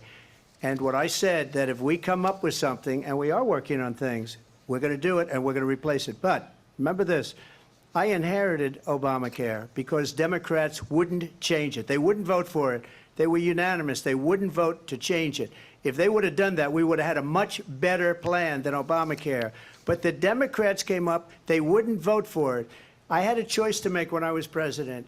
Do I save it and make it as good as it can be, never going to be great, or do I let it rot?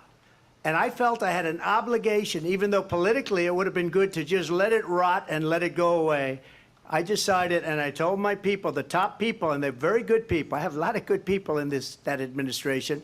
We read about the bad ones. We had some real bad ones, too, and so do they. They have really bad ones. The difference is they don't get rid of them. But let me just explain. I had a choice to make.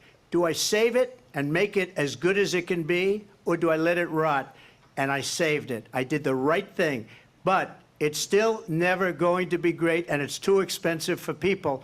And what we will do is we're looking at different plans. If we can come up with a plan that's going to cost our people, our population, less money and be better health care than Obamacare, then I would absolutely do it. But until then, I'd run it as good as it can be run. So just a yes or no, you still do not have a plan? I have concepts of a plan. I'm not president right now. But if we come up with something, I would only change it if we come up with something that's better and less expensive. And there are concepts and options we have to do that. And you'll be hearing about it in the not-too-distant future. Vice President Harris, in 2017, you supported Bernie Sanders' proposal to do away with private insurance and create a government-run healthcare system. 2 years later, you proposed a plan that included a private insurance option. What is your plan today? Well, first of all, I absolutely support, and over the last 4 years as vice president, private health care options. But what we need to do is maintain and grow the Affordable Care Act. But I'll get to that, Lindsay. I just need to respond to a previous point that the former president has made. I've made very clear my position on fracking. And then this business about taking everyone's guns away. Tim Walz and I are both gun owners. We're not taking anybody's guns away. So stop with the continuous lying about this stuff. As it relates to the Affordable Care Act, understand, just look at the history to know where people stand. When Donald Trump was president, 60 times he tried to get rid of the Affordable Care Act. 60 times. I was a senator at the time when I will never forget the early morning hours when it was up for a vote in the United States Senate. And the late, great John McCain, who you have disparaged as being, you don't like him, you said, at the time because he got caught. He was an American hero. The late, great John McCain, I will never forget that night, walked onto the Senate floor and said, no, you don't. No, you don't. No, you don't get rid of the Affordable Care Act. You have no plan. And what the Affordable Care Act has done is eliminate the ability of insurance companies to deny people with pre-existing conditions. I don't have to tell the people watching tonight, you remember what that was like? Remember when an insurance company could deny if a child had asthma, if someone was a breast cancer survivor, if a grandparent had diabetes? And thankfully, as I've been vice president and we, over the last 4 years, have strengthened the Affordable Care Act, we have allowed for the first time Medicare to negotiate drug prices on behalf of you, the American people. Donald Trump said he was going to allow Medicare to negotiate drug prices. He never did. We did. And now we have capped the cost of insulin at $35 a month. Since I've been vice president, we have capped the cost of prescription medication for seniors at $2,000 a year. And when I am president, we will do that for all people, understanding that the value I bring to this is that access to health care should be a right and not just a privilege of those who can afford it. And the plan has to be to strengthen the Affordable Care Act, not get rid of it. Vice President Harris, in terms of where Donald Trump stands on that. I want to move to an issue that's important for a lot of... She made a mistake. Number one, John McCain fought Obamacare for 10 years. But it wasn't only him. It were all of the Democrats that kept it going. And you know what? We can do much better than Obamacare, much less money. But she won't improve private insurance for people, private medical insurance. That's another thing she doesn't want to give. People are paying privately for insurance that have worked hard and made money, and they want to have private. She wants everybody to be on government insurance where you wait 6 months for an operation that you need immediately. President Trump, thank you. We have another issue that we'd like to get to that's important for a number of Americans, in particular younger voters, and that's climate change. President Trump, with regard to the environment, you say that we have to have clean air and clean water. Vice President Harris, you call climate change an existential threat. The question to you both tonight is, what would you do to fight climate change? And Vice President Harris, we'll start with you. 1 minute for you each. Well, the former president had said the climate change is a hoax. And what we know is that it is very real. You ask anyone who lives in a state who has experienced these extreme weather occurrences, who now is either being denied home insurance or it's being jacked up. You ask anybody who has been the victim of what that means in terms of losing their home, having nowhere to go. We know that we can actually deal with this issue. The young people of America care deeply about this issue. And I am proud that as vice president over the last 4 years, we have invested $1 trillion in a clean energy economy, while we have also increased domestic gas production to historic levels. We have created over 800,000 new manufacturing jobs while I have been vice president. We have invested in clean energy to the point that we are opening up factories around the world. Donald Trump said he was going to create manufacturing jobs. He lost manufacturing jobs.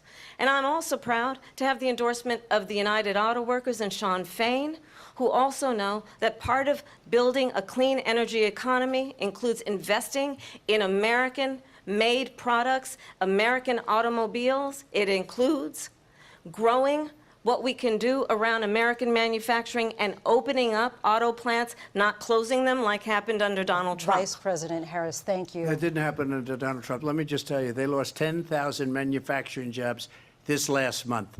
It's going, they're all leaving. They're building big auto plants in Mexico, in many cases owned by China. They're building these massive plants, and they think they're going to sell their cars into the United States because of these people. What they have given to China is unbelievable. But we're not going to let that. We'll put tariffs on those cars so they can't come into our country, because they will kill the United Auto Workers and any auto worker, whether it's in Detroit or South Carolina or any other place. What they've done to business and manufacturing in this country is horrible. We have nothing because they refuse. You know, Biden doesn't go after people because supposedly China paid him millions of dollars. He's afraid to do it. Between him and his son, they get all this money from Ukraine. They get all this money from all of these different countries. And then you wonder, why is he so loyal to this one, that one, Ukraine, China? Why is he? Why did he get $3.5 million from the mayor of Moscow's wife? Why did she pay him $3.5 million? This is a crooked administration, and they're selling our country down the tubes. President Trump, thank you. Thank you. We'll be right back with closing statements from both of our candidates. An historic night, this ABC News presidential debate from Philadelphia. Back in a moment.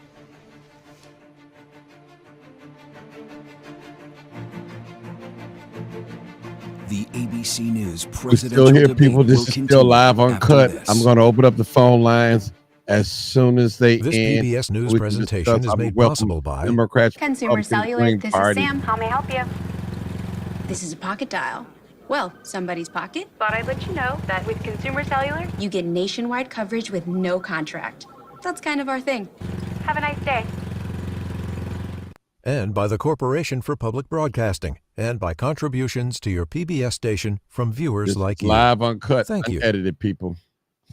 Appreciate y'all for tuning in. Asking tough questions to those in power. Should Democrats supply their votes if it means avoiding a government shutdown? Russia right now has you outmanned, outgunned. Is it time to think about a settlement? And covering events as they unfold. 8 soldiers died in the second deadliest attack on Israeli forces of the war. To see so many deaths in one place, it's not humanity. PBS NewsHour and PBS News Weekend, every night on PBS and streaming. This is live, uncut, unedited, in real time. You guys be the judge.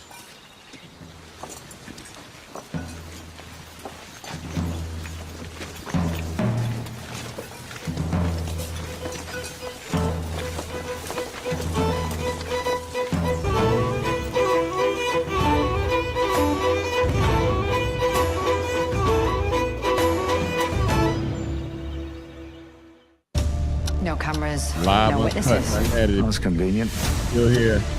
I'd love here. you to tell me. 4 simple questions. Who? What? Right here. Where? You're loving this, aren't you? Yes. The stakes have been raised. Any other theories? Definitely. I might give it a think. Oh, that's gothic.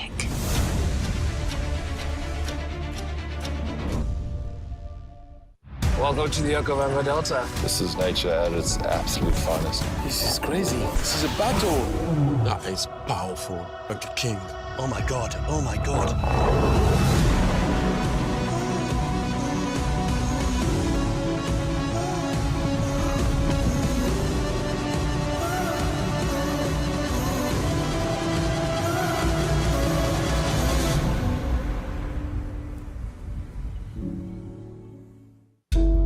In the beginning, there have always been those of us looking for stories.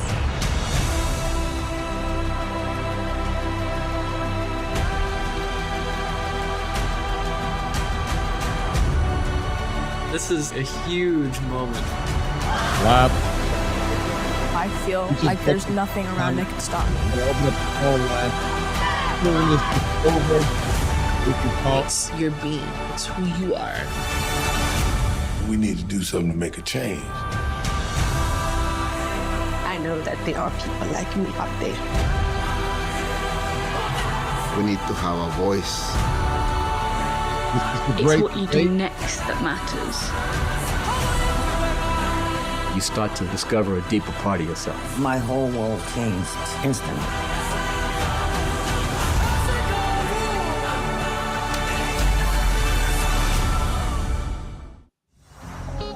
You can't have the United States without the histories of all of the Latino communities. Connection to culture is so important.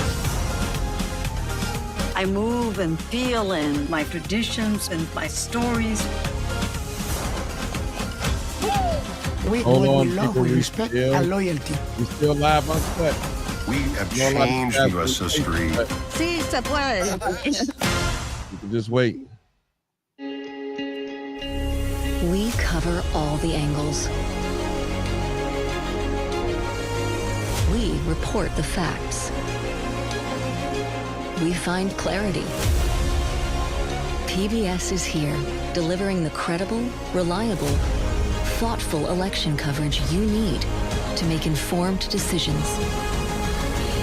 PBS, your trusted election source.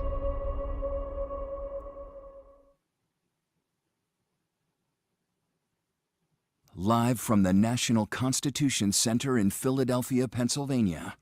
Here again, David Muir and Lindsay Davis. Welcome back tonight. The time has come for closing statements, and Vice President Harris. All right, we're going down the fountain. So I think you've heard tonight two very different visions for our country. One that is focused on the future, and the other that is focused on the past, and an attempt to take us backward. But we're not going back. And I do believe that the American people know we all have so much more in common than what separates us. And we can chart a new way forward. And a vision of that includes having a plan, understanding the aspirations, the dreams, the hopes, the ambition of the American people, which is why I intend to create an opportunity economy, investing in small businesses, in new families, in what we can do around protecting seniors, what we can do that is about giving hardworking folks a break and bringing down the cost of living. I believe in what we can do together that is about sustaining America's standing in the world and ensuring that we have the respect that we so rightly deserve, including respecting our military and ensuring we have the most lethal fighting force in the world. I will be a president that will protect our fundamental rights and freedoms, including the right of a woman to make decisions about her own body and not have her government tell her what to do. I'll tell you, I started my career as a prosecutor. I was a DA, I was an attorney general, a United States senator, and now vice president. I've only had one client, the people. And I'll tell you, as a prosecutor, I never asked a victim or a witness, are you a Republican or a Democrat? The only thing I ever asked them, are you okay? And that's the kind of president we need right now. Someone who cares about you and is not putting themselves first. I intend to be a president for all Americans and focus on what we can do over the next 10 and 20 years to build back up our country by investing right now in you, the American people. Vice President Harris, thank you. President Trump? So she just started by saying she's going to do this, she's going to do that, she's going to do all these wonderful things. Why hasn't she done it? She's been there for 3.5 years. They've had 3.5 years to fix the border. They've had 3.5 years to create jobs and all the things we talked about. Why hasn't she done it? She should leave right now, go down to that beautiful White House, go to the Capitol, get everyone together and do the things you want to do, but you haven't done it, and you won't do it because you believe in things that the American people don't believe in. You believe in things like we're not going to frack, we're not going to take fossil fuel, we're not going to do things that are going to make this country strong, whether you like it or not. Germany tried that, and within 1 year they were back to building normal energy plants. We're not ready for it. We can't sacrifice our country for the sake of bad vision. But I just ask one simple question. Why didn't she do it? We're a failing nation.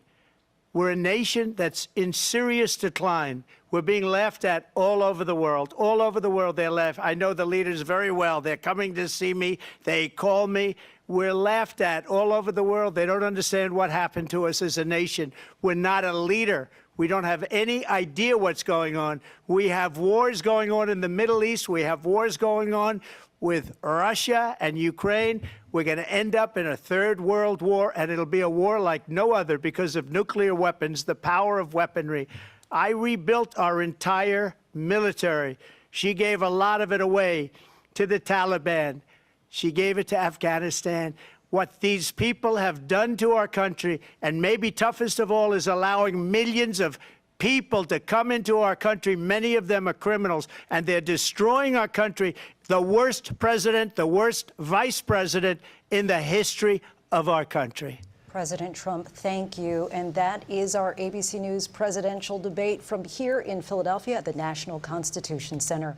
I'm Lindsay Davis. And I'm David Muir. Thank you for watching here in the U.S. and all over the world, and from all of us here at ABC News. Good night. All right, people.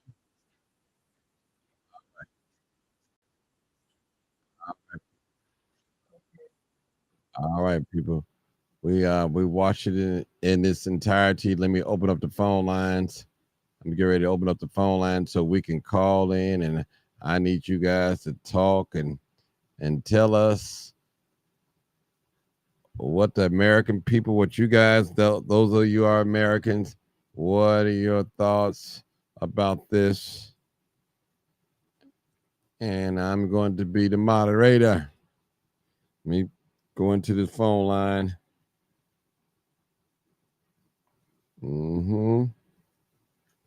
Get us in. All right, I'm getting ready to call in. Somebody calling in already. They're talking. I see Sarge in there already. All right, let me call in, y'all. Hold on. Let me call in. All right.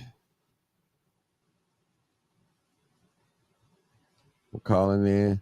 Hey, caller. The phone lines are open, G, people. AKA Call the on Crime in. Chaser. Live, Come on in. Uncut, edited. Come on in. We got a good Just hour. Before you speak, please turn down all your audio. Please turn them off Come on or in. down, and do not have us on speakerphone so we won't have an echo, and we'll be with you shortly. Thank you so much. At the tone, please record your name for announcement. Live, uncut.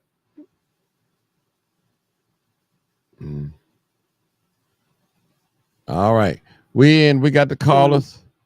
We got the callers. We got Sarge. Come on, Sarge. You the first person. You Democrat or Republican, Sarge? I'm voting Republican. Okay, well, come on, let's talk about so what's your overall thoughts about this debate? What do you want, exactly where you want to go with it? Well, my debate exacts on it is, and matter of fact, hell, my son is here watching it with me. You know, we were both like, ooh, but opportunity economy, that's an economy anyway. You have the opportunity to put forth an effort to start a business. Now, with her talking about she's going to give a $50,000 tax break to new opening businesses, well, how are you going to open a new business if you don't have capital and you don't have a proper credit rating? See, Trump's platinum plan was totally different. It was, you want to open a business, here you go. All right? Because this is for urban renewal and all of that, right? And you know she never went to the border. She avoided that. She straight up avoided the black issue. And whenever they asked her a question, she didn't give a straight answer as of, well, what exactly is your plan? Well, what I want to do is, no. So, yeah. Okay. Well, hold it right there, Sarge. I'm going to let somebody else talk. All right, people, 872-299-08, or the number that's directly over my head, 872-297-6389. 3699. Hey, Sharice, how you doing? Come on. What's your comment? Hey, what's going on? Well, my thing is what he killed it in the end when he said she's constantly talking about what she's going to do. Why hasn't she done it yet? She's been there 4 years. And why hasn't she done it yet? That was it right there for me. Why? What are you waiting on? He killed her with that. Why haven't you done it yet? You're saying all these things you're going to do, all the things you want to do. And why haven't you done them? You've been there 4 years. Killed it with that. Good point. Good point. He I believe killed it with that. He killed it personally, with that. I believe both of them was deflecting on a lot of questions. It'll give a lot of direct answers on both of them. This is just me speaking overall. They both did some deflecting though. All right, I need some more callers. Stay online, people. 872-299-08 or 872-297-6389. Call in number 872-299-0808 or 872-297-6389. All right. What's y'all thoughts about tonight's? Well, let me ask you a question, Sarge. Who you think won the debate? Both of them, the debate-wise, they were all pretty much on tier the same to me. Mm-hmm. You know, I don't say that was an outright winner and an outright loser. You know, I say it was a whole lot of word salad used by her, a lot of, you know, not giving a complete straight answer. It's like, so especially when it was asked, do you take responsibility for any part in the withdrawal from Afghanistan that went horribly wrong? She did a whole lot of talking, and it was like, okay, that wasn't what they asked you. They asked you if you and your administration, do you all take any responsibility for everything going wrong? Because any of us that have been to Afghanistan, we know the safest place to leave that place from was Bagram Airfield. And they shut that down and did it that other location.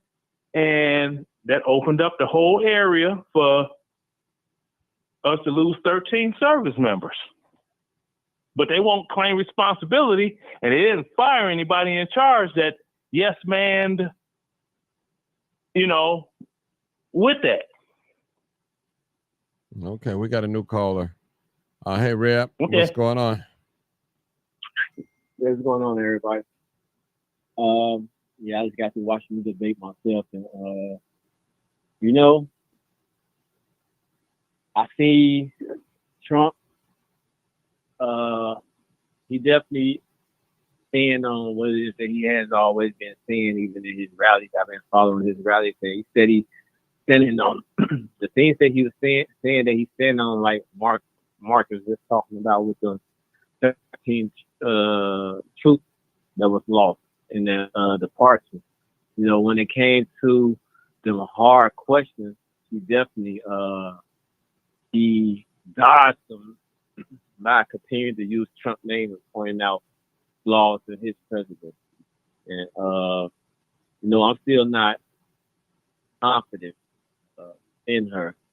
I mean, she's very, one thing that I knew to walk in this with understanding in this debate is that she's very argumentative because she used to be a prosecutor. So I'm not going to let her ability of debating and holding arguments, you know what I'm saying, fool me at all. You know, this is not the law, but this is the nation that we're talking about. So I don't think that she stood strong on answering questions. You know, she kept on saying, Trump have no policy here. I have a policy that's talking about, you know, that she got tired of being punched with truth of the failure of their administration, that she started just, you know what I'm saying, throwing backwards, trying to change the subject. So, you know, I'm very aware of comprehension when it comes to debating conversation, just listening to what people say, man. I'm not going to deny it. I think there should be another debate to bring closure to us. I think two is better than one. And that would, for me, be able to see if she hold on to what she say. You know what I'm saying? Because, you know, pretty much, you know, they couldn't get in all her flip-flopping, but they hit some things, and, you know, she's just not, I'm not confident. Okay. All right. I'm looking for some new callers right now. 872-299-0808. I don't care if you're a Democrat, Republican, Green Party, Independent Party, whatever. Call in. Your voice matters tonight. I want to hear from you. 872-299-0808 or 872-297-6389. Looks like I got another caller coming in right now. Come on, people, call in. I don't care if you're Democrat or Republican. I do not discriminate. I want you to voice your voice, your opinion. That's what I want to hear tonight. We want to be fair. Okay. Yeah. All right, we got a new caller. Has joined. All right, new caller, area code 847. Come on, caller. Hey, how you doing, Martin? Good. Go ahead. What's your thoughts and comments? Okay, so yeah, I watched the debate, and I have a problem with the fact that she couldn't answer the fact about the immigration, the border. She never answered the question, and that's a problem because people, I guess, don't read about what Trump did, but he did secure that border. He did. Matter of fact, it's called, I'm asking people to look this up. It's called Put in Place Mexico. He decreased immigration. So when he lost the election, they overturned it. Biden overturned it. They said that they had a right to come over here in America and do what they have to do. This is exactly what Biden said. People need to read what this man have done. So I don't understand why people just don't see the truth about the immigration. And another thing, she said that she was going to do a $6,000 sales tax credit cut, right? It's only two ways you can do that. That's increasing taxes or adding to the deficit. That's the only two ways you can do it. What she did, she didn't even talk about that. So you go get that's no different than giving out a stimulus check. It's no different. You still have to add it to the deficit. So either way, she's still adding problems on top of problems. She's not telling the truth. And the thing I have a huge problem with her, and I'm not voting for either one, but this is the problem that I really have for her. I study a lot of history. And one thing I could not believe she said was with the Freeman thing. She had a interview with Steve Harvey. And she talked about the Freeman thing. She said that the Freeman Bank, when it collapsed, the money just was given back to the people. Has joined. And that's not true. Absolutely not true. 7 states went back into poverty because of the Freeman thing. Black people. So just imagine they coming out of slavery. They put their money into the Freeman's Bank. They get the money stolen. And listen, the Rockefellers became rich off the money. You can look that up too. The Rockefellers. That's how they got rich. Let me ask you a question. Is your first time caller? No. Okay. No. Okay. I just want to know. Okay. All right. Could you hold? Because I got another call. I could come back to you, but let me just get this other caller. I don't want to leave them on hold. 9812. Hey, caller. You're live, uncut, unedited. Hey, what's up, Martin? What's going on? Yeah, I'd like to comment about this debate. Basically, with a lot of people I even know that's big Kamala fans, they really ain't got nothing on her substance because she doesn't have anything she really speaks of. She's kind of a lot of myths. She talk a lot of this or that, but no real substance to nothing she's speaking of. And friends I know that they support her just because they believe she's black, and based on that alone, they don't have no in between. They think 100% that's the one for them. A lot of black people I know. And I don't get it because a lot of people, you got to have what they standing on. I've been always a believer. If they ain't standing on nothing, I can't follow nobody who they wishy-washy or they ain't strong or they just doing this so they can get publicity or money. And basically that's what I see in her because you see her track record as a person. She got out, she married white, She don't really associate with us. She joined a sorority to act like she was with it, but that's just dancing and partying. So that don't make her be a subject of black. And what sacrifice to any of our black leaders going back from Dr. King and going forward who actually, none of these politicians would even sacrifice anything, their life, their money, or anything to help to uplift the people. You seen the other day, a little bit off the subject, when that football player got arrested.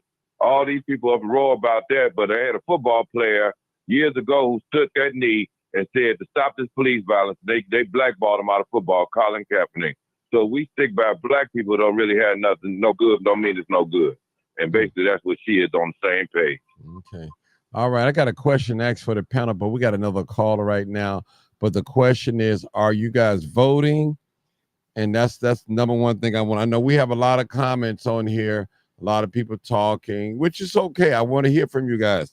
But I want to know, are you guys going to vote in this election? And all right, let's go to my dear sister, Shantae. Come on. Chantel, I'm sorry. Come on, my dear sister. Hey, Mike. How you doing? To your show. How you doing? Good. Yeah, this debate is fraudulent. This whole debate was fraudulent. Kamala Harris is skipped around every question. Donald Trump supporting the police. It's just, too much. It's too much for me. So they don't have my vote. Like I said before, and like I said now, boycotting is where it's at. We have to boycott this election to get what we want. Okay. So you said neither have your vote, huh? Neither has my vote. Both of them is fools. No one mentioned nothing about black people. Nothing. No one. Neither one of them. So basically, we're not even in this agenda. I guess we're not American citizens.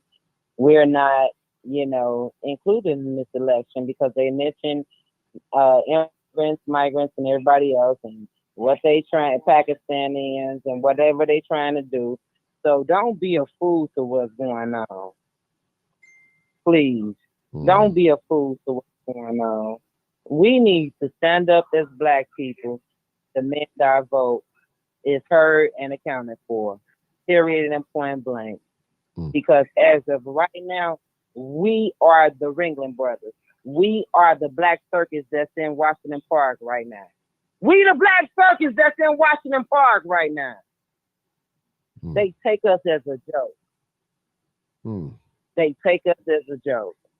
So my whole thing is, please wake up, because this is affecting not only us, because this is us right now, but it's affecting our kids, our grandkids, to everybody, our great grandkids. This is affecting generations on down the line. Okay. All right, now let me ask you another question before you go. Who do you think won the debate? I think Donald Trump won the debate. I think Kamala Harris skipped around a lot of questions that was asked. Critical, real critical. We are in a critical condition. Black people are in a critical state. They want us dead. Of course, we always knew that. We are in a critical state right now. So a lot of questions were asked, and she danced around them. Donald Trump said off top, black people are at crisis with jobs, all types of stuff. So, like I said, I don't know at this point, because I don't ride with police immunity, and because basically is what he's saying, because if Donald Trump get in office, he is gonna get immunity for any charges that was held against him. So I guess he want to give police qualified immunity. So I'm not rolling with that at all, because they are constantly killing our people at a higher rate than any race in this nation. We have not got a hate crime deal. Black people are dying and getting murdered on these streets every day by the numbers. And we are suffering for nobody to address our situation. Okay. Right now. Okay, thank you for your comment. I want to piggyback real quick on 9812. Go ahead, caller, real quick. Use 9812. Yeah, I'm back. Yeah, I'm here. Go ahead, real quick. You hear me? Yeah, I hear you loud and clear. Yeah, what I want to say, as far as you talking about voting, these are one of those candidates that are viable. They, most media, all these outlets are controlled by, big businesses or corporations. So they want their perspective heard, whatever they want to hear. And none of this is really, like the last caller said, none of this is no substance to our people. No, they ain't got no plan for us. They ain't trying to help our young kids. We the most unemployed young people in the whole country, young black men in America. And they ain't got no plan to reverse that. So they're bringing foreigners over them and put them back, leave them on the street and just walk right past them. For me, I don't see voting as a choice. I'll vote, but I wouldn't. Those people ain't nothing I would look at. I would rather write in Colonel West or Minister Farrakhan, because either one of them, I need serious brothers that's being in our people somewhere, because those people right there don't mean it's either way. Trump is all right. He might do a little something. If he would give us reparations, he got my vote tomorrow. But he ain't mentioned that. But like I say, if they ain't talking about no real stuff, which none of them did, they debating, they bickering back and forth, arguing about, there's more distraction than anything else, because they're not really getting to no facts. The whole show was about this. I'm arguing about this. We arguing about that. There's really no point what they plan to do day one. If they got in that White House tomorrow, what would they do besides their own personal agenda? And basically the people Trump was right. She's been there for 3.5 years. If she got Joe Biden's ear, get in there tomorrow and change all this the next day if they was real about it. But it's all game. They running game on us and they playing it like ping pong. And the people got to make a decision. Like I said earlier, I got a lot of black friends. If I was leaning to Trump, I couldn't tell them, because they think I'm a sellout, because they believe that supporting black people who don't got our best interests is the best thing to do. And it don't make no sense to me. You could have a black business community. If they don't take care of our people right, you might as well have an Arab in there. So what difference does it make? If you're not black is not a color, it's a conscience. If you're not acting like you support our people to whatever they have to do to make our life better for our generations to come, then ain't none of them about nothing. They sell out from day one. They're about the dollar. And like Kareem said about Michael Jordan, instead he chose commerce over a community. And that's how our people are today. That's it. Okay. All right, people, we're taking some more callers, 872-299-0808. I'm going to go back to Reb the Barber. Are you voting this election? Reb the Barber, answer the question, please. Thank you. Yes, I am. That's why I'm watching it so closely. I can tell you I'm not running with the machine of the Democrats. I don't know. I know I'm going to the ballot, but I just don't like the way that they're trying to appeal to us. This trickery, it's like in our face, and I'd be a fool to go to the ballot and vote Democrat, knowing that their main interest is in the migrants. They changed the words. I've been reading the New American Plan under them. They changed the words. You know what I'm saying? Blacks are not in there because it's used as non-immigrants against immigrants, and so the non-immigrants are the black ones. And those words they're telling you right then and there that they focus more and care more of investing in immigrants than they do the people that's of America. So I'm definitely not running with the Democrats. I'm just going to watch closely on Trump and make my decision at the ballot. Okay. All right. 3699, Sharice, are you voting this time, this election? Well, if I was going to vote, Martin, I would do Republican, but I'm not voting because at the end of the day, like someone said earlier, neither spoke on any tangibles for black folks. No one. And so I just believe that we all should hold our vote until someone can tell us the plan and have a sit down and talk about what type of crime bills are going to be written on the behalf of black people. What are we going to, let's talk about those reparations. It's not, at this point, a lady said earlier on the phone, it doesn't matter because like she said, she doesn't feel that we're a part of the American people anyway. So I'm just trying to figure out what good is my vote going to do. It's not going to help me. It's not going to help anybody that looks like me. So what do we do, Martin? I don't know. Okay. Sarge, are you planning to vote this Yeah. election? Are you planning to vote? Oh, yes, I'm definitely voting, and I'm definitely voting for Trump again. And I will tell you why. Trump stands up for the military. He stands up for the veterans that did serve in the military. Trump gave more money to the HBCUs than any other president in history. And the first thing that the Biden administration did when they came in office was reverse that, which took money from the HBCUs. Now, with Kamala Harris being an AKA, you would think that she would have been against that. But see, they're not interested in anyone as a whole. They're only interested in themselves. Like when the subject of tangibles and bills and this and that. Well, Joe Biden wrote that crime bill that Clinton put into law that caused the mass incarceration of Black Americans. And the first group that 100% signed on and signed across in approval was who? The Congressional Black Caucus, all Black, all Democrat. See, I'm not new to it. Okay, I'm true to it. The Democrats have done that. We have okay, another I'm caller. gonna land the plane real quick. No, we got They've another done caller. nothing for Black people. You said enough. Okay. You got me answered. Okay, 901. Come on, caller. 901.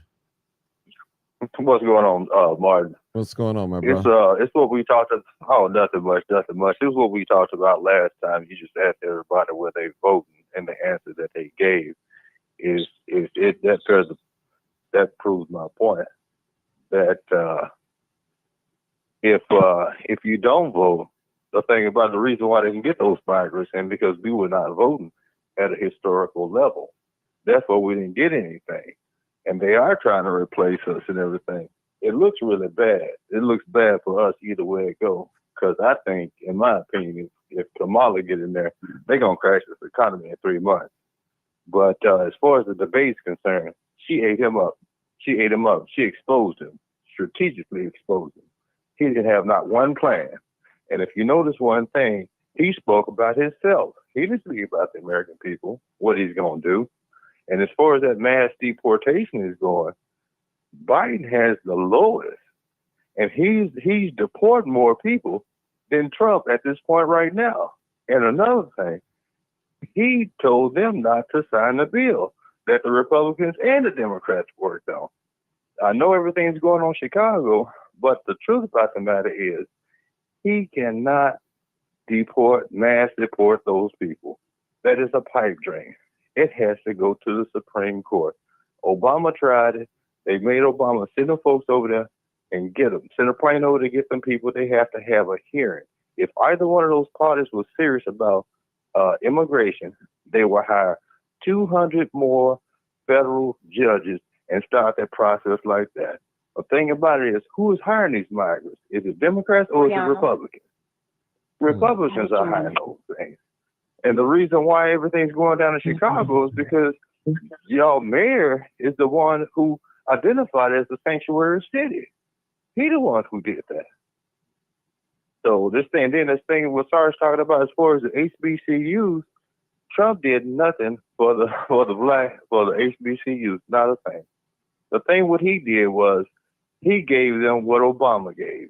And as far as that economic plan, that platinum plan, there was not $1. I would get somebody $500 if they tell me one business that was started on that platinum plan. If you read that platinum plan, basically what they did was giving access to all people to get federal government contracts. It's all a ruse. He cannot mass deport those people without a hearing. It's not going to happen. Okay. Thank you, sir. You can hold on. I'll come back to you. I believe it's Kiana, the next caller, 9445, something like that. Caller, you there? Hey, caller. Hello, how are you? Great.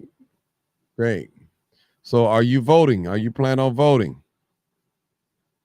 Well, I do not plan on voting Okay, and tell me why. because I feel okay. I'm not voting because I just feel like everything is all over the place right now, and I just feel like the best interest for people in general is not what's being put at hand. I feel like it's just for their best benefit and what they want, and especially for Black people. It's really not benefiting us at all. And I want to say this, and I feel like this is a real good point for me to say, because I feel like Trump, when he ran, when he was, well, I'm 28 years old. I'm from the Inglewood area. I am supporting the Michael Wesley Foundation and Southside. Yes, we're here, Black people. But I feel like when Trump was in the office at the time, he was trying to do things to help Black people, but I feel like a lot of Black people probably was a little bit uneducated or it wasn't a lot of information being put out. They wasn't well informed about what's going on. They not knowledgeable about what's going on because it's being secondhand given or bull crapped around. Like they not giving it the real. They just giving it how they want to give it to, but it's not helping us because a lot of people don't understand what they saying because they not coming straight forward. But I feel like Trump was helping people in the beginning, and a lot of people didn't understand or didn't recognize what he was doing. Now, I do feel like if he do get back into office, I feel like he is going to try to get all of the immigrants out and remove all the Venezuelans and everything, because that's what he was trying to do beforehand. He was trying to stop that from happening in the beginning when he was talking about building the wall and all that stuff. He was already trying to do that. But I feel like because he feel like Black people was not on his side or didn't vote for him or didn't stand by him, now he's gonna try to prove a point. Like, yeah, he's still gonna remove all the Venezuelans and the immigrants and everything when he come into office, but he's not gonna help our people like he was helping us before, because you know what I'm saying? It was a lack of knowledge, lack of information given. People didn't know what's really going on. Okay. So I want to ask you a how question. do they suppose the? I want to ask you a question, young lady, which Donald Trump didn't answer completely. They asked him, how do he plan to deport over 11 million? It might even be more than that. And he never really said how he was planning to deport them. He didn't say that. He didn't say it. So okay, now I understand, as me being a Black man, one of my main concerns are immigrations, illegal immigration. I'm very concerned about that because I know what it's going to do against Black people. But the question I'm asking you, young lady, how do you think he's going to send them back? Because he really didn't say how he was going to get rid of them, because he didn't say it. Well, one thing that I could say as far as Trump, from my point of view, a lot of people may have not liked how he was giving it, but Trump was giving a lot of real. He was speaking actual factuals. Like, he was giving what people needed to see, what people needed to know, and they just wasn't paying attention. Yep. So if he's saying that he don't know how he's going to get them all out, he don't know how he's going to get them all out. Now that's something that we need to pay attention to, and then we need to be knowledgeable about, because he's letting us know firsthand that he don't know. Now he did say say this. Hold it, sister, 1 second. He did say that he's going to plan on getting the military, the police, and all them joining one by helping getting them out. They did say that. He's going to use them to help deport, but he's never really had no plan. Then he talked about the criminals. So I think. I'm sorry to cut you off. Now that I would agree if people knew how to handle that better and go about their jurisdiction and handle their power in a better hand. But a lot of things be getting taken out of control, and everybody is human. You know what I'm saying? Police officers is human as well.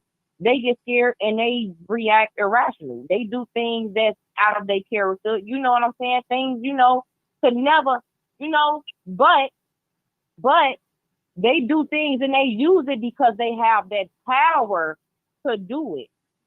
And I feel like a lot of people, like our people or people just in general, it's like, I ain't gonna say people are scared, but it's like to a certain point, it's like it's a higher power that's held over them. So how far can we go as people? But we gonna go as far as we need to go. We gonna stand that ground. That's why we on this podcast right now. That's why we talking. We speak for our Black people. All our Black people, we need to stand up and start standing strong, because time is like reversing itself. Time is repeating itself. Everything is going back. Everything is going back. Time is repeating itself. And it takes for all of us to stand together to make some moves. So if we don't voice our opinions or stand on how we feel now, how is it ever going to go anywhere? And I do feel like we had opportunities and everything then, but life happens, life is life, but we got to make it what we got. We got to keep it going with what we got. And the government definitely take a big part. And like you said, he's trying to bring in the police and everything, but he's going to try to bring in the police to help take out the Venezuelans and everybody else, the immigrants. But one thing is, they already been using police to take our people out against our people. So, like, how is that a promise? That's not a promise to us. You can't promise us that you're going to bring the police in to take out the Venezuelans and all the immigrants and everything, when y'all already been using the police and everything else, all them departments, against our own kind. They set these people out here to set up our Black people, African Americans, up for our own failure. Like, they watch crime happen and don't do anything about it. Hold it, sister. I got another caller. Bill, are you there? Bill? Yeah, go ahead, sir. Hey, everybody. I basically just tuned in, but I was watching the debate for a little while. I just got to say, I've heard so many of our people say they're not voting, and you're not doing yourself or our race any justice by sitting back, because it's not going to look, it's not going to be looked at that Black people are making a statement because they didn't vote. They're going to look at Black people didn't come to the polls. And they're not going to look at it as on purpose. It's going to be looked at as laziness, triflingness, whatever. So I think at this point, just as you've been preaching this show and I'm behind it, this is a statement that has to be made. It don't matter if it's two parties. The one party that showed you already prior to the illegal immigrants being here, they showed you for almost 70 years what they think of you and your vote. I think if you can make a statement at any time, it's now, and not give them your vote. Vote. Everybody vote. When you didn't vote, this is the time to vote to make a statement. Next year or the next election, it ain't gonna count unless that man wins. And if he wins, he will know that he won by the Black vote. Now, what he gonna do, I can't say, but you got a better chance with against somebody that has marginalized you, enslaved you, sold you a false dream because he knew he had your vote. He knew you was moved. Sitting on the couch is not gonna make a statement or a difference. You vote against the lesser of two evils, and I'm not a big fan of either of them. But the whole system is flawed. And to get something did, you got to make a statement. You got to go with somebody and get your vote recognized and honored. You've seen it wasn't recognized and honored for 70 years. So give something else a chance. As far as him saying, I heard the part where he was asked in your concern, he didn't say exactly how he was going to get him out. Well, I wouldn't either. Why would you give them the upper hand to start moving in a way to not be deported? But these people, these migrants probably don't even care, because if they can go back to their country with $5,000 or $10,000, their average year's salary is $2,700 a whole year. They'll be went back with 5 times the amount that they had when they got here, and poured right back into the economy over there. Okay. That's all I got to say. Okay, thank you. All right, we're looking for new callers, 872-299-0808. Again, 872-299-0808 or 872-297-6389, the number directly over my head. We're taking more callers. We want to hear new voices. Don't care if you're Democrat or Republican, you're welcome to speak on this platform. I need more callers. First time callers preferably, but I'm glad that you guys are here tonight, watching me from YouTube. YouTube is growing. Facebook, if you're not subscribed to my YouTube, please subscribe to my page, Martin G. Johnson. And also Facebook, I need you to hit the like button and share as well, and as well as YouTube. So it's been a challenging night tonight. I personally, it was a good debate. It could have went either way. It was a tough debate for both. It wasn't no I don't think a particular candidate hit a home run to me, just speaking. Yeah. So that's just me speaking. So I'm not going to say who won, and now I'll let you guys decide that. And maybe we can go into some of these comments that we have in there. Bobby Q said Kamala Harris and Joe Biden had 3.5 years and did nothing but fund illegal immigrants and drove up the cost of living for taxpayers. All right, I'm gonna go get some more stuff. Let me see. Let me get some more comments in here. All right. Jennifer T. Watson said 50,000 K to start a business and 25K to buy a home will help out a lot of black people. Trump wants to put cops on black people and raise your taxes. Kamala plans to lower taxes. I'm just going in the comments now, people. All right.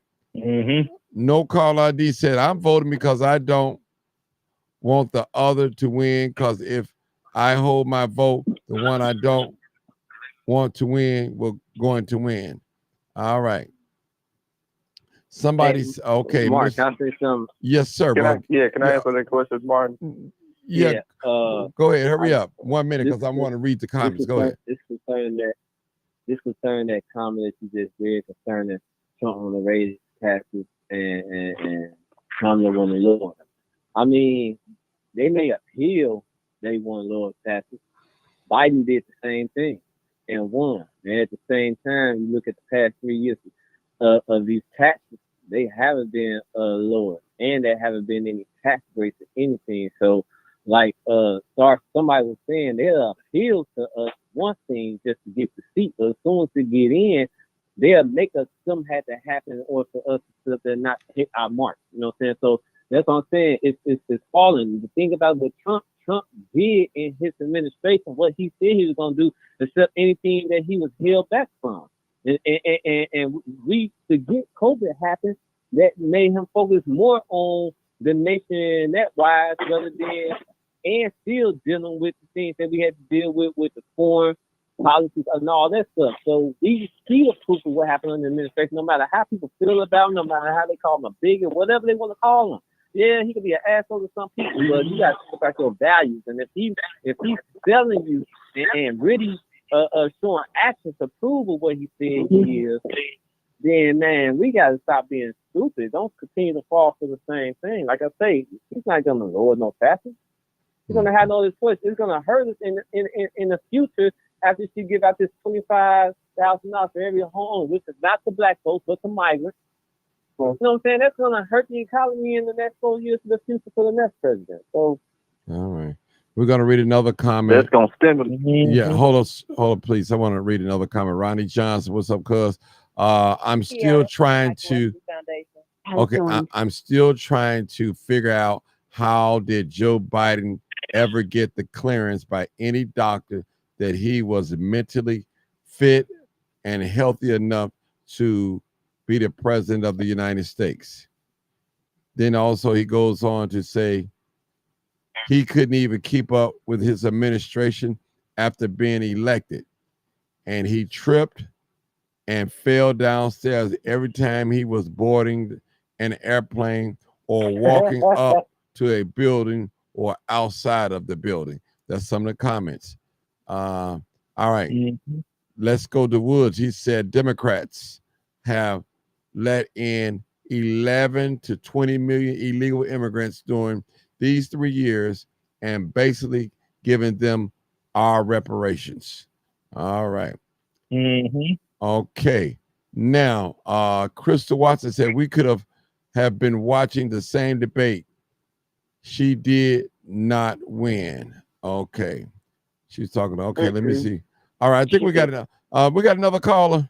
She just called in. I think I heard her. Crystal, then she called back 9445. You called back, right? 9445.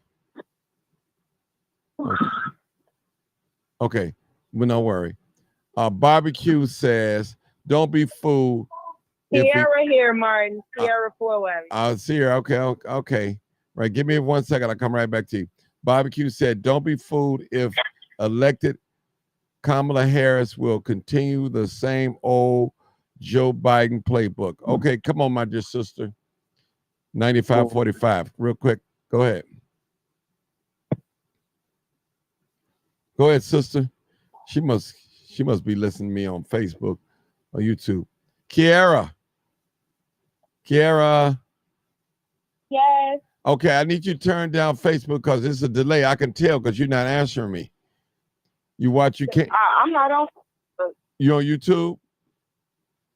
No. Okay, all right. All right. Well, come on. I got a new caller. I want to hear what you got to say. Come on. Okay. No, I will not be voting. Okay. And I will not be voting because I feel like we're too far doomed. I don't feel like our minority vote is even counted. I feel like the immigrants are here to replace our minority vote. I furthermore feel like they gave Trump a second time. He did do well in office the first time, but I don't feel like it's going to go the same. And then you have Kamala as a mule, so we're doomed either way. So yeah, I don't feel like it holds any value. Okay. Okay, can I ask you a question? How old are you, dear sister? I am 30 years old. 30 years old. Okay, somebody got some playing in their background. I don't know who it is. I'm about to put everybody on mute. You got that's not me. Okay, I know it's not you. I can hear you. I'm talking. Okay, you saying that you're not going to vote and you feel like we're doomed either way, huh? Is that what you're saying? Yes. Okay. Yes. Okay. Are you a Democrat or Republican, if I may ask? I'm one of drive children. Neither. Okay, well, do you vote? Let me ask you that question. Yes. When was the last time you voted? I'm just asking. I voted Democrat when I did vote. Okay, you did. Okay. All right. Okay. All right. Anything else you want to talk about? No, that is all. Okay, so thank you, young lady, for calling. Appreciate it. You can hang around if you like. I'm gonna go to the next caller. 86. Yeah. Okay, 8607. Caller, you're next. Come on, caller. Yeah, this is Woods. Probably see me on the comment section. Yes, sir. Come on, sir. Yeah, I'm calling as far as like how I feel like the debate went. Well, let me ask you a question like before you get started. Are you going to vote? Oh yeah, I'm definitely going to vote. Okay, go ahead. Go ahead with your comment, sir. Yeah, I'm definitely going to vote. I'm 35, so it's been this is going to be my third time voting. My first time voting ever was for Obama. I bit the bait of the image politics, and he looks like us, so he might be for us. I bit that the first time in 2008. Then I saw that that didn't equal nothing during his 4 years. So 2016, I chose the couch. The election after that, I chose the couch. But the election prior to this, I got more politically conscious. I saw that it's about policy, not personality, and I went for Trump. And that's what I'm going to do definitely this time around, because while I went for Trump last election, all that came to fruition in front of our faces right now. So I feel like this debate though, Trump won by a decent margin, but not large enough that he should have or that he could have won. I feel like he answered a lot of the lies, because I feel like Kamala listed off a lot of them. Okay. I feel like Kamala listed off a lot of lies, and Trump addressed them directly. And, I feel like that was enough just, to edge him in this win. But I feel like he could have won a lot better, though. Let me ask you a question. And I'm just asking the question. I'm the middle man. I'm just standing in the middle. I'm not leaning right or left. I just want to be neutral right now. Question I'm asking, did you hear any policy that was going to benefit Black people from either side? From either side, not directly, but from at least on Trump's side, we get a benefit indirectly. Like, as with Kamala, she's all about flooding in these immigrants, flooding in, giving them our resources, giving out our resources to the other countries. We saw how she dedicatedly, spoke for Israel, and that's how she's supposed to be speaking for America. Trump, he does speak for America, and just indirectly will benefit by him getting rid of all these, him even attempting to, for one, stop the immigration, and then for two, get him out of here.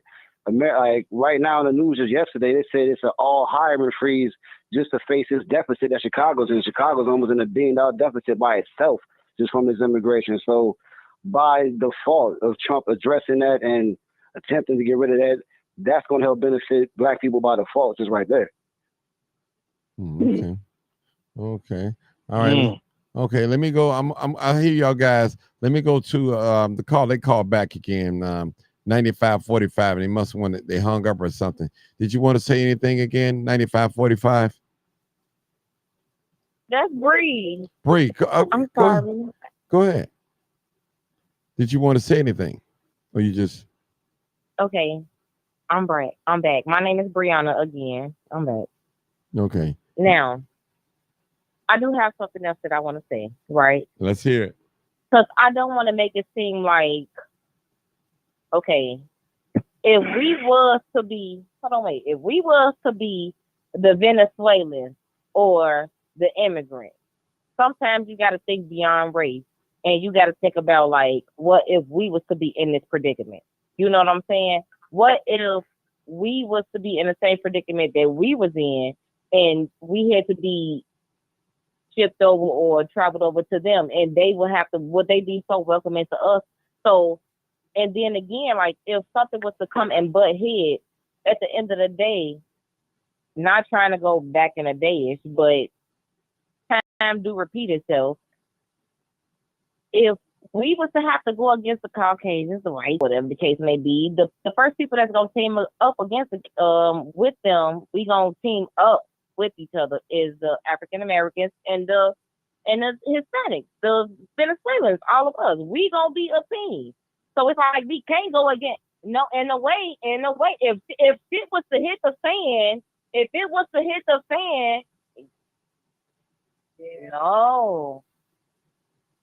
no, they not for us, but I'm saying, but they more than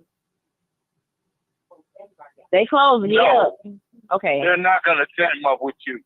Sir, They're please, not. No, sir, they're not. hold Sadly it, hold it, mistaken. hold it. We're not Young finna lady. start that. We're not Young finna start. lady. Hold it, hold it. We're not going. One mic. I'll give you guys to.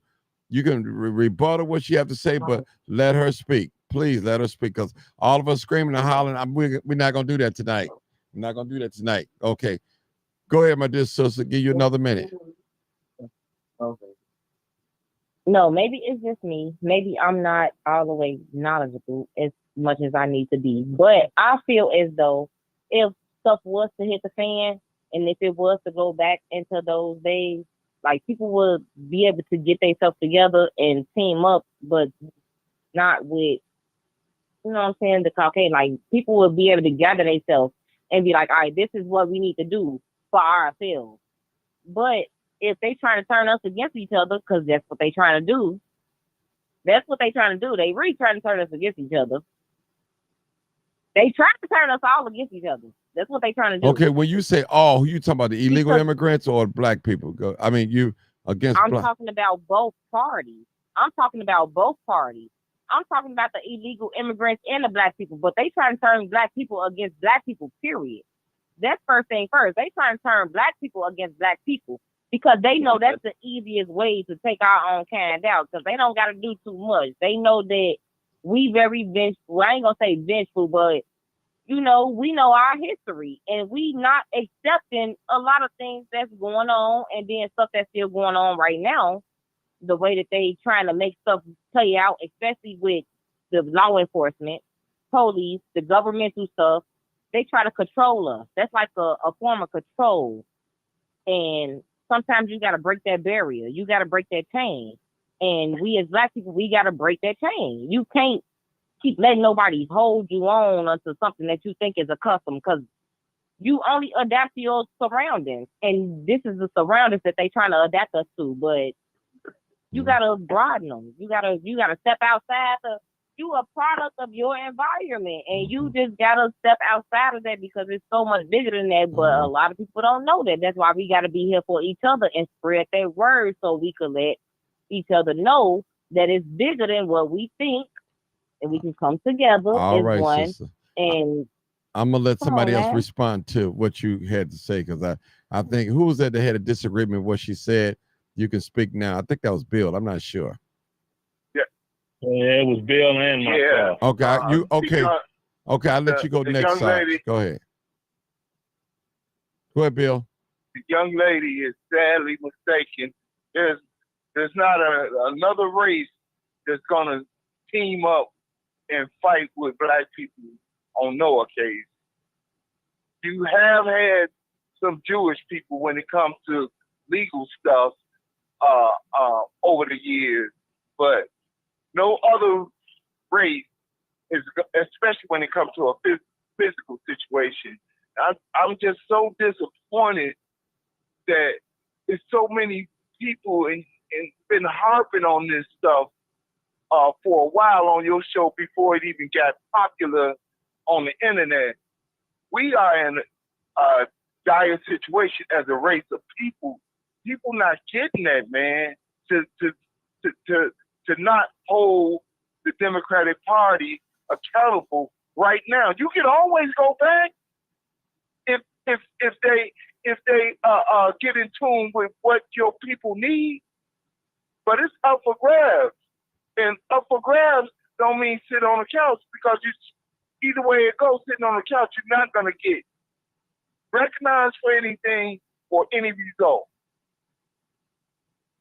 I just wish people get the gist of what this show and what's really going on with the Democratic Party, man. How it's been over 60 years that black people went and voted up and down the ballot, Democrats, for them. And from the 20s and 30s or whatever, I ain't gonna be long-winded. We've been shown, we're being shown right now. Immigration is the first thing. Illegal immigrants are the first thing in your hand right now. They playing in your face. They didn't take them people and dump them in middle class and well-to-do places at all. And like Donald Trump said today, we talk about the southern border that's wide open. Anybody that's brown skin can come through there. But we've had an influx of Syrians, Ukrainians, and everything else coming from the other end. That's all I got to say. Okay. Wake up. Go ahead, Sarge. Number one, the Venezuelans and et cetera, you can name a demographic of people outside of the United States. They are not going to help foundational Black Americans at all. If you don't believe what I say, point out all of the Haitians, Jamaicans, Dominicans, et cetera, that were marching with Black Americans during the Civil Rights era. Where were they at? They weren't here, okay? Where were they at with Medgar Evans, Martin Luther King, Malcolm X, Fred Hampton, the Black Panthers, Huey P. Newton, West Coast? Where were all these non-Black but Black-looking people during that whole struggle? They were in the rear with their own personal travel gear. Once you had all these rights for Black people, they started flooding into the country like you wouldn't believe. The main one that benefited from everything is that woman, Joy Reid, that you see on MSNBC. We as Black people, no, both her parents migrated here from Africa. She was born in New York. She is not Black American. She's African American, first generation born, because her parents are African. She was born in America. See, so misinformation goes long. You know, Martin, that's like when the brother was talking about the HBCU thing. Obama gave $85 million to the HBCUs for regular funding consecutively every year. Trump gave $250 million to the HBCUs. And the first thing the Biden administration did when they got in office was cut that. They cut that. So the brother's saying that Trump did the same plan as Obama. I got the numbers. I remember the numbers. I saw it firsthand. I didn't benefit from it because I didn't go to college, but I know my business. Can I respond to that? Yes, sir. Hey, go ahead, bro. I'm done. Go ahead, sir. Okay. Sorry. Thank you for your service. I'm a veteran also. If you look at, they did an interview. Check out this interview they did with all the HBCUs Black presidents, and asked them if they got a dime. They would tell you that they did not get $1. And also, Biden just gave the Black colleges $1 billion. You asked the question, Martin, why he did not say what he was going to do when it comes down to immigration. First of all, sorry to tell you, you cannot use the United States military on U.S. soil. That's illegal. That's against the Constitution. You can't do that. And when it comes down to immigration, first of all, the Venezuelans and those people that's coming over, if they do get the right to vote, which they're not, they're going to vote Republican. Those people are conservative in nature. They're not Democratic. Those people are Catholic. They're going toward the Democratic Party. And you're absolutely right. They're going to go against Black. Everybody go against Black. That's the ticket here. That's the ticket. And the thing about it is, what I need people to understand is, Martin, you need to do a show on amnesty. Not amnesty, yeah, that amnesty thing. You just can't deport those people without a hearing. And he knows that. And my last thing before I be quiet, Trump, when he got in office, they had the Senate, they had the Supreme Court, they had the House of Representatives and the presidency. They did nothing on immigration. Their plans, both of them, Republicans and the Democrats, are on the same team. And they against the common American. And basically what they're going to do is displace us with these taxes. They talking about doing another appraisal of the house down here down south, which means they're going to go up on what you call property taxes again. I think, like I was saying last time, I think all of Americans are tapped out. They need a new resource funding. Okay. But the brother was wrong when he said that 25,000 is not going to help. What that's going to do is stimulate the economy. What needs to happen is the young men need to get into these trade schools. These trade schools and take advantage of these programs. And not voting is the worst thing you can do. That's the worst thing you can do. If you don't vote, that means you're going along with what they're doing. Okay. Y'all got to vote. It's got to be so many people, especially in Chicago. Y'all got to get everybody out there and vote all them people out of that. That's the only hope for the black community in Chicago. All right. Y'all got to vote them folks out of there. I got to hold you, sir. All the people got to go. You got to hold it right there. I got a new caller. Dr. K is on the line. Hey, Dr. K, come on. You're next. Hey, good evening. I'm not going to be long, Martin. Mm-hmm. I got me a pen and paper, and all I saw was nothing.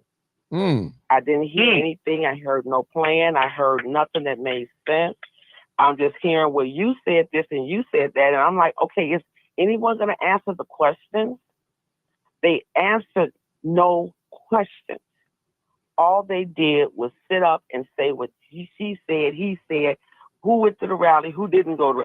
I just heard a bunch of kids in the playground playing. They sound like the little rascals. This was a waste of time. It was a waste to even get on this post-debate to talk about what? I heard no plans. I heard no agendas. I heard nothing. When I skipped down, I did the little line, between the paper. I put Kamala and Dump. And I'm like, what? Why were they even on there? And then the commentator, the news people, they can't get a word in edgewise. It sounds like elementary school babble. This is ridiculous. Neither one of them, I'm just being, for me, are qualified to be anything. Because it's too much, they're not even answering any questions. They ask nothing about the immigrants. They kind of flip-flop on abortion. Well, you know what they say. I'm like, will you answer the question? What are you going to do? Nobody has a what, when, where, why, and how. No one had a absolution or resolution, Martin. I'm sorry. It was a waste of my time. It's real talk. So you all got to pray. You really have to make a wise decision because this affects our life. I'm looking at my life of my grandchildren. I'm looking at the life of what they're going to have when the Lord takes me away. It makes no sense. Nobody has time for all of this drama. Nobody answers the questions. They're talking. So I pray that everyone take a hard look and research everything. I heard today, I don't know if this is true or not, but my coworker said that a lot of the jobs are no longer hiring because they ran out of money because of the immigrants. I'm like, what? Hiring freeze.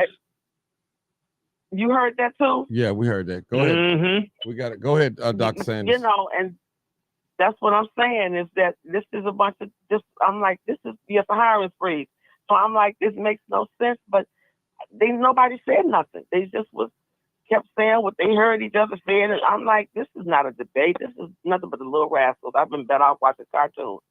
So you all be blessed and pray for our country because we are definitely in trouble. Okay. God bless. We got a new caller. I believe that's area code. What area code is that? We got a new caller, 206. Area code 2. I'm sorry, Martin. No. You take that new caller. Chantel, I just wanted to say something. Come on, Chantel. You can't hold it, Chantel, you can't do that now. Let's get this new caller. No, I got to get this new caller. That's right. I just wanted to say those two young ladies, they was young and they don't know everything, so don't hold them too hard. No. Hold on. First of all, let me just say this. This is an open platform. You could be Democrat or Republican. I don't care how old the young ladies. I welcome everybody's opinion, whether if I agree with it or not, because we all see things different. I know, but I'm not worried about the right. Okay, not worried about it. Okay, come on, area code 206. Hey, can you hear me? Loud and clear. Go ahead, sir. Hello. Oh, Yeah. Okay. Well, I'm a first-time caller, long-time right. listener. I can't believe, man, I talked to Brother Donald, to Brother Martin G. Johnson. Yes, indeed. So I'm from Chicago. I'm living out here on the West Coast. Okay. I'm from Chicago, born and raised in Hyde Park in North Kingwood area. Okay. I remember when the Hyde Park Racquetball Club was being built there on 47th and Lake Park. Right Anyway, there. Right there. So I checked out on you and Lisa Cabrera's website. I checked out the debate. I think Trump won the debate. I think, it's just my opinion. But like the other callers have said, neither one of them are worthy of my vote. I want to be like the brother that said, just go in there and put in Cornel West or Brother Farrakhan. The only time I voted for the presidency, I voted for Cynthia McKinney. I'd be tempted to throw her name down there too. But if Trump wanted my vote, what I'm looking for is don't touch that Second Amendment, because the Supreme Court has already told us that the police are not there to protect us. We have to protect ourselves. I want all of these criminal aliens from wherever they're from, out of Chicago, out of Cook County, out of Illinois, and out of the USA. I don't care how he does it, but if they don't hurry up, it's going to be shooting in the streets, and they're going to have to do something, because it's getting worse and worse every month. It's getting worse.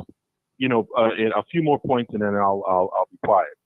Kamala Harris, I get nauseated. I would throw up every time I hear her voice. All she was doing was personal attacks. And see, here's the problem. Donald Trump is basically the incumbent, because he can talk about, someone in the call said he's talking about himself. Well, he was already the president, and he can talk about what he did when he was in office. Kamala Harris, she's going up against an incumbent that has been slandered, that has been libeled, that has been defamed by the media. I'm not a Trump fan. I'm not a Trumpite. But anybody on this call would have to admit that the media hates Donald Trump, and it's been going on ever since he's been in office. And to the brother that's talking about how he didn't answer the question as to how he's going to get rid of these immigrants, these illegals, and one brother that called in maybe 10 minutes ago, he said that he wouldn't say anything either how they would do it, because all they would do is plan a strategy around what he said in the debate. I agree with that 100%. I wouldn't say nothing either. I'd be on surprise mode 100%. So, one thing that they would do to get my vote, I'm going to say this and I'm going to get off the line, is you got to talk to us about reparations. I want the political prisoners. I want Mumia Abu-Jamal. I want the Move 9 release. I'll even go so far as to get Leonard Peltier up out of it, because they were innocent. They should be in prison in the first place. And the one thing that tripped up Donald Trump was the Central Park 5. This is my last point. And thank you all for not interrupting me while I was talking. But the Central Park 5, Trump going on New York Times talking about execution, everything. Nobody mentions this. Trump only mentioned tonight. This is very, very important on this issue. The Central, and I'm not faulting them for this, but the Central Park 5 pleaded guilty, and they admitted to raping that woman. Nobody knew when Trump put that thing out there that those youngsters were interviewed and they were interrogated by police without the parents being present. And they didn't know to the degree to which their written admission had been intimidated and coerced by New York City Police Department detectives. Nobody knew that at that time. That all came out later. Trump handled that. He didn't have much time, but he didn't handle that very well. Long-time caller, a long-time listener, brother Martin G. Johnson, man, fantastic. I have one last question before I go. Do I have time? Yeah, go ahead. Your daughter was on here like a day or two ago. Man, she still looked grumpy and upset. What happened? How come your beautiful daughter was so... Most daughters are glad to go to daddy's job and do what he's doing. What happened? Why was she so upset, man? You got to ask her that when next time she come back on. Thank you, brother. All right. It's an honor talking to you. Thank you, sir. All right. Yes, indeed. Thank you. All right. Did I handle that well, y'all? Crazy there, but you ain't lying. You went way to the left field talking about my daughter. I love being black. I said I love being black.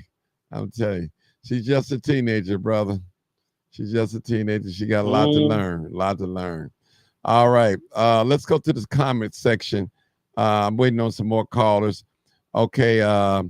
Dennis said all groups of people are turning towards their own people accepting. except Black Americans, a stiff-necked people who always join foreign gods and breaking the first commandment of the law of Moses. Oh, okay. You went religious on us. Okay. All right. All right. Yeah. I heard that. Let me pull out some more of these. He said, Dennis again, he said, blacks go against blacks. How ironic. Okay. Now, let me ask you a question, Dennis. Do whites go against whites? Do Asians go against Asians? I want to ask him that question. I hope he called in and answer that for me. Yeah, you know, we act like it's a crime when we go against another black person. It's not a crime. It's not a crime. We all don't agree with each other. All right. Ronnie Johnson said, where are those AKA sorority folks? He asked a question. Where are you? All right. Barbecue. Bobby Barbecue says Trump can issue the executive order and remove all illegal immigrants from this country. Okay. All right. No call ID said, she said, yep, not voting is the worst thing. All right. All right. Dennis, he said, Dennis said they asked no questions. All right. All right, people. Let me see if I got any more new callers real quick. 872-299-0808 or 872-297-6389. I can take one more caller. About one more caller. I've been on here 3 hours. One more caller. That would be nice. Okay. Bobby said, let me put up what he said. He said, I don't blame Trump for not telling how he will remove illegals from this country. Okay. All right. Let me grab some more comments down here. I think it was a good comment. All right. Okay. All right. Let's see. All right. Sherry Jones said, that's true. Donald Trump shouldn't tell them how he will remove them. Okay. All right. All right. Now, one of my YouTubers said, Crystal Watson said, stop giving immigrants money and maybe they will leave. Oh, wow. All right. All right. Natasha, she might want it to be somewhere else, but she's young. Okay, Natasha, you say you want to call in. I'm going to give you a chance to call in real quick. I can make you my last caller. I do have another caller. They're calling in now. I think there's another caller calling in now. All right. Hey, caller. Area code 321. Come on, caller. 321. I'll make you my last caller. 321. Come on, caller. Hey, how you doing? Hey, how's it going? Yeah. Good. This is Chris Davier. Your first time calling? Yes, sir. Yeah, all right. Peace and blessings to you, brother. How you find out about us? On YouTube or Facebook? YouTube. Okay, cool. Come on, talk to us. Oh no, I was just was saying that the debate, I think Kamala slightly won. Mm-hmm. Just because she kept bringing up how trying to move forward. However, I would say Trump did a good job trying to, I think he was speaking to the people about the economy. And I think that's what people, especially right now, needs to hear. So as far as like the debate, I would slightly give it to Kamala. She looked a little poised. She kept looking at Trump, and Trump, his face, his demeanor, it was, he was looking mean and trying to get those other voters. Definitely not going to sway them with that. I want to ask you a question too. So you saying that the immigrants are not part of the economy? The immigrants? Yes.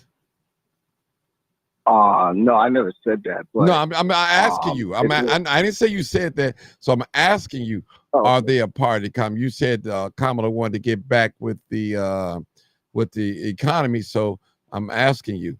Yeah. I was saying, yeah. So Trump Trump was speaking about that, I think every time he was pushing that, I think he was speaking for the people about that.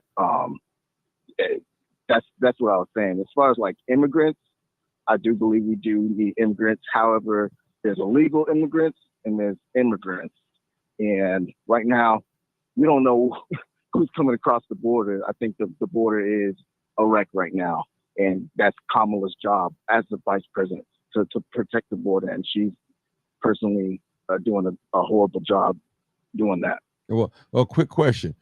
Why do you think we need immigrants? This is just me asking a personal question. I just want to hear what you say. I'm not trying to challenge you or anything.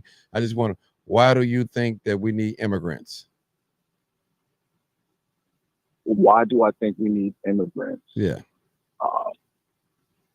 Just like any other country, just why shouldn't we?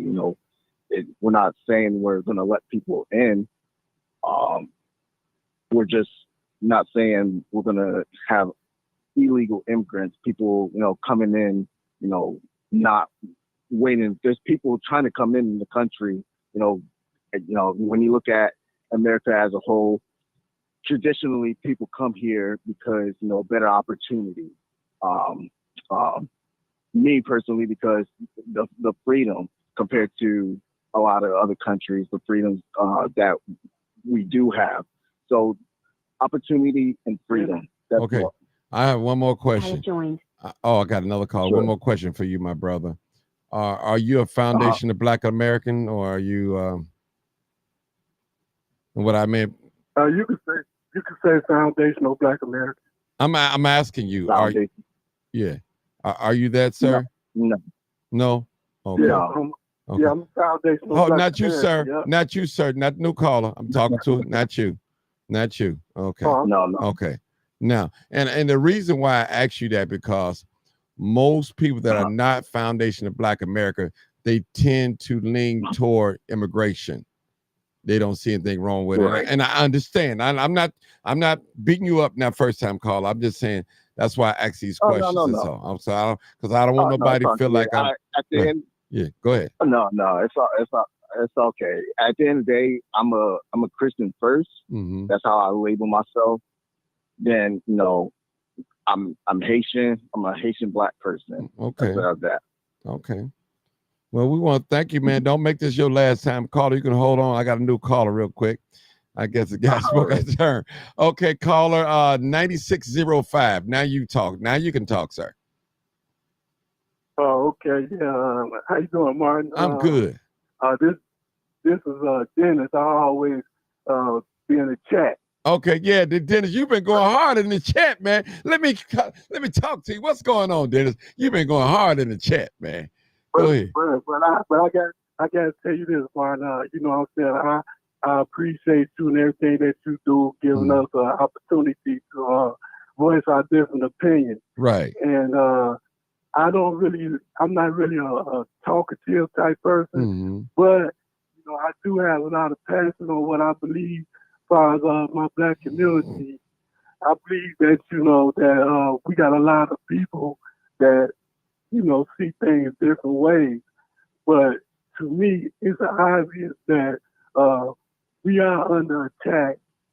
And when I say black on black, blacks against blacks, I'm talking about people who actually have power and people that we voted to political offices, but they do what they want to do and not what the people who vote them in and ask them to do. So that's why my opinions be probably kind of strong. But, I just want to get that out. I'm not a troll. Well, I don't mean to be a troll. I love my Black people, and I'm a foundational Black American, and I don't want to see us, just go, let our children just go by the wayside because we lost control of them. A lot of them, not all of them. Okay. Let me ask you, are you planning on voting? Yes, I'm planning on voting now. Okay. What changed your mind? What changed your mind? Yeah. Well, what changed my mind is because it seems like this election is too important not to vote. And I really don't, and I'm going to vote for Trump. But I really don't believe that, either party really does have our best interest in mind. But it's just that because of the illegal immigration that's being forced on our community, you know what I'm saying? I don't see no other choice but to, at least attempt to do anything I can to stop this assault that's on our community. Okay. So I'm going to vote. Okay. And, I feel that our children are in danger. And I also feel that, if they doing the black politicians who voted to keep sanctuary cities, I feel they doing an injustice to our community because now they got our children, our young people in a position to where now they feel like they have to take up arms to defend their neighborhoods against immigration or immigrants who are coming over here with the tough guy mentality. That's a lot of nonsense. We shouldn't even be in this position. I'm 66 years old. I come from the street, but I got myself out of the street, and now I'm retired. But I know what I know, and I see what I see. Okay. This your first time calling, Brother Dennis? Yeah, it's my first time. Oh man, my show growing, boy. It's growing, man. It's growing. It's growing. It's growing. It's definitely growing. It's definitely growing. I was waiting on one more call. I'm glad you called, Dennis. Let me see if the other caller called in yet. I'm glad you called because I'm looking for new callers, fresh voice. And let me just say this, Brother Dennis. Let me say this to you guys, all you people here. Let me just say this. I like to hear different opinions, even if I don't agree with you guys. I don't want this show to be straight Democrat or straight Republican. I want to hear both sides, and as I always say, I believe that we should have blacks Republicans, we should have blacks Democrats. So on both sides. I mean, come on, people. We should, and my thing is, should no race of people should be able to determine how we're going to vote in this election. First, okay, we know the majority of black people are Democrats, so they're going to vote Democrat. That shouldn't be. That's why we don't get anything, tangibles, perks and stuff like that. We don't get things like that. Everybody, we always get looked over. Now, one brother got on this show and said that it's illegal to make a policy for one race. But I can't tell, you're making it for the LGBTQ, you're making it for the immigrants. That's many races. I mean, those are policies. You made stuff that benefit a race. You may not mention their name, but we're no fool. Like the Asian bill, the hate bill. You made that benefited the Asians. So I just want to that's all I'm saying, man. We want to be fair and everything and on this show. And because see, some people, they're afraid to call in because we got a regular panel that call in all the time. And if you don't agree the way the panel is talking, you know the panel gonna clobber you. And some people don't want that. A lot of people just want their voices to be heard. We had a couple of we had a couple of young ladies. Yeah. People during that whole struggle. Yeah. Hold on, people. Yeah, somebody got to turn their thing down. We had a couple of young ladies that came in and spoke their mind, which I welcome them. I believe one was 27 and one was 30. Keep calling, young people. Keep learning. Older people, we don't have all the answers. Young people, you definitely don't have all the answers. But together, we can get the answers together. And that's what I want to do. I want to unite black people together and have one mind. And like I said, we don't need every black person on board. We need the majority of black people. And we can get some things done in both parties, Democrat Party and the Republican Party. Adam said he won't let him call. I guess we got too many people on here. Call this number, 872-297-6389. 872-297-6389. That's the number directly over my head. you can call that number, and I'll be happy to hear from you. I think Adam is a white guy. Yeah. He said he can't be connected. Okay. So, all right. We're trying to get everybody in. I appreciate you guys hanging out with me, doing the watch party here. I want to thank my YouTube family that's been great. We're growing. Don't forget to hit the like, share, and subscribe button. And I want to thank my Facebook family for being there for ages. But YouTube is kicking my Facebook butt, family. But not saying it's a competition or anything. So, but I thank you guys. Appreciate you. Yeah. I'm trying to get out of here, man. I've been on here 3 hours. Yeah, come on, bro. 3 hours, 14 minutes. Okay, go ahead. But go, you want to make it, if you can make it quick, I'll take it. If you need long winded, I'll make it real quick. Okay, all right. No, it'll be real quick. Pertaining to politicians that's not been in our favor. The California Black Caucus just shut down a reparation bill and didn't even present it to because they said they believe that Governor Newsom was gonna shoot it down. I personally think they should have let him shoot it down, but not be the culprit to look like you the one holding your people back. And it happens everywhere in politics when we've had representation for many, many years. Mm-hmm. Yeah, we got another caller. Lord have mercy. Y'all got to let me go. Area code 217. Come on, caller. You got to make it quick. What's up, Martin? What's up, everyone? What's going on? I just wanted to call in. Never called in before. Okay, first time calling. I see you in the I see you in the chat all the time. So go ahead. Yeah.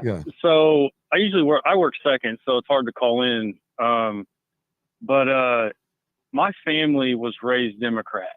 Okay. Catholic. So, and my grandma actually she passed away in 20, and she was a Democrat all the way up until Trump.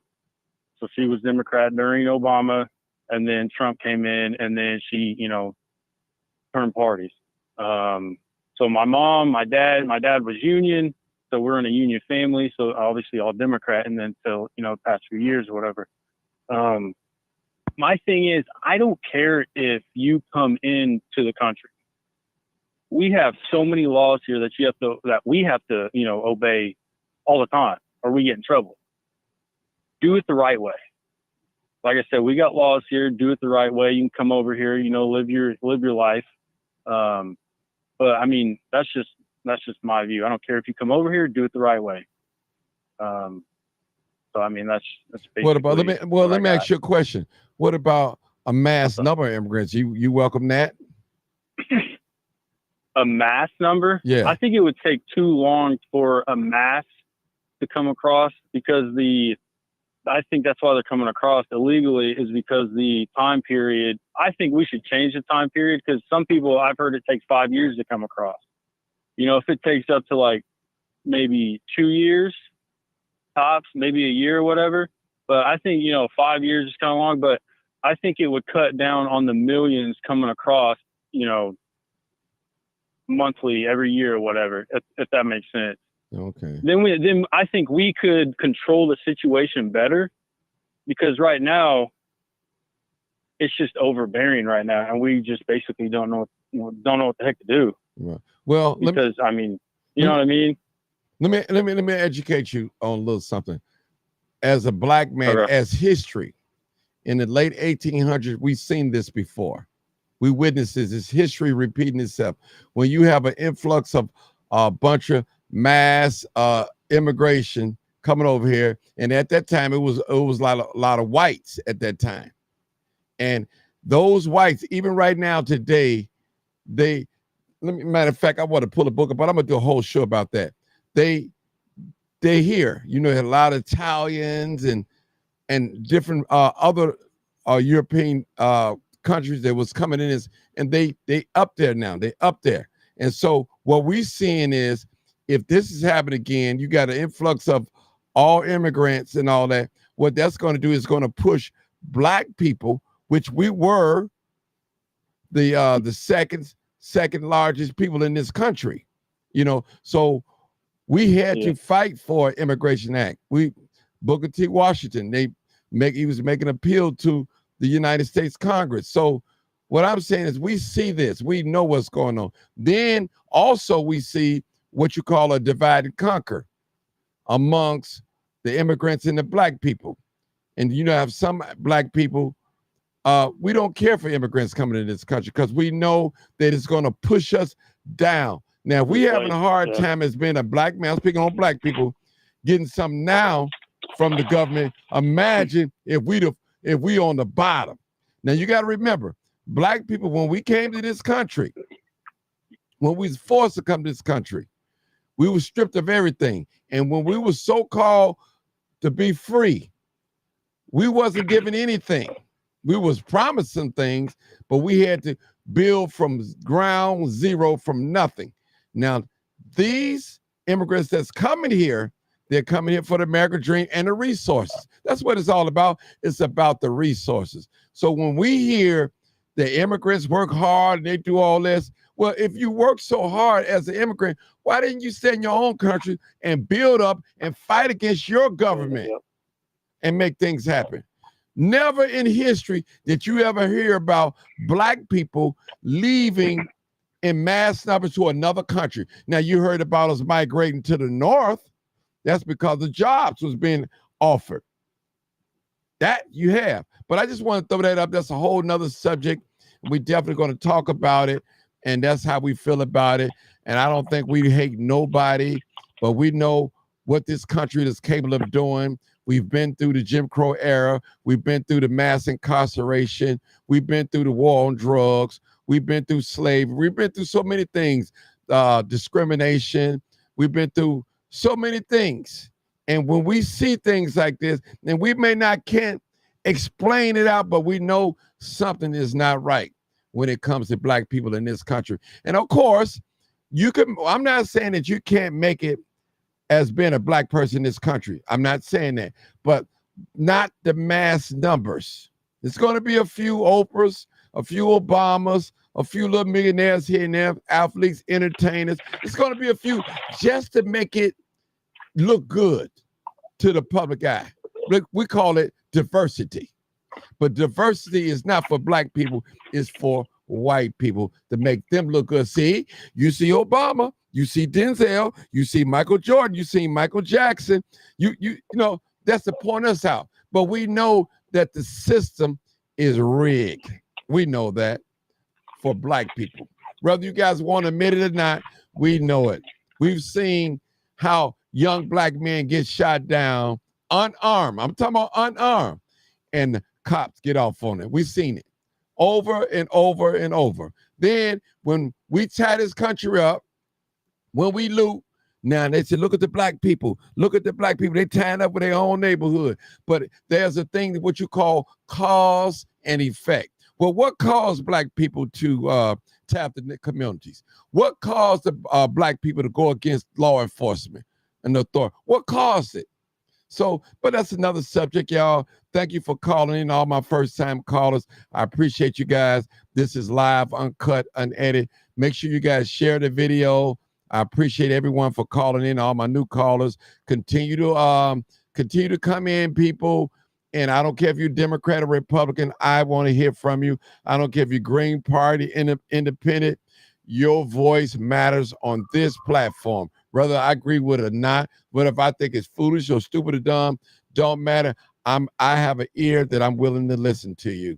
Thank you guys for tuning in. You already know what it is. It's live, uncut, unedited.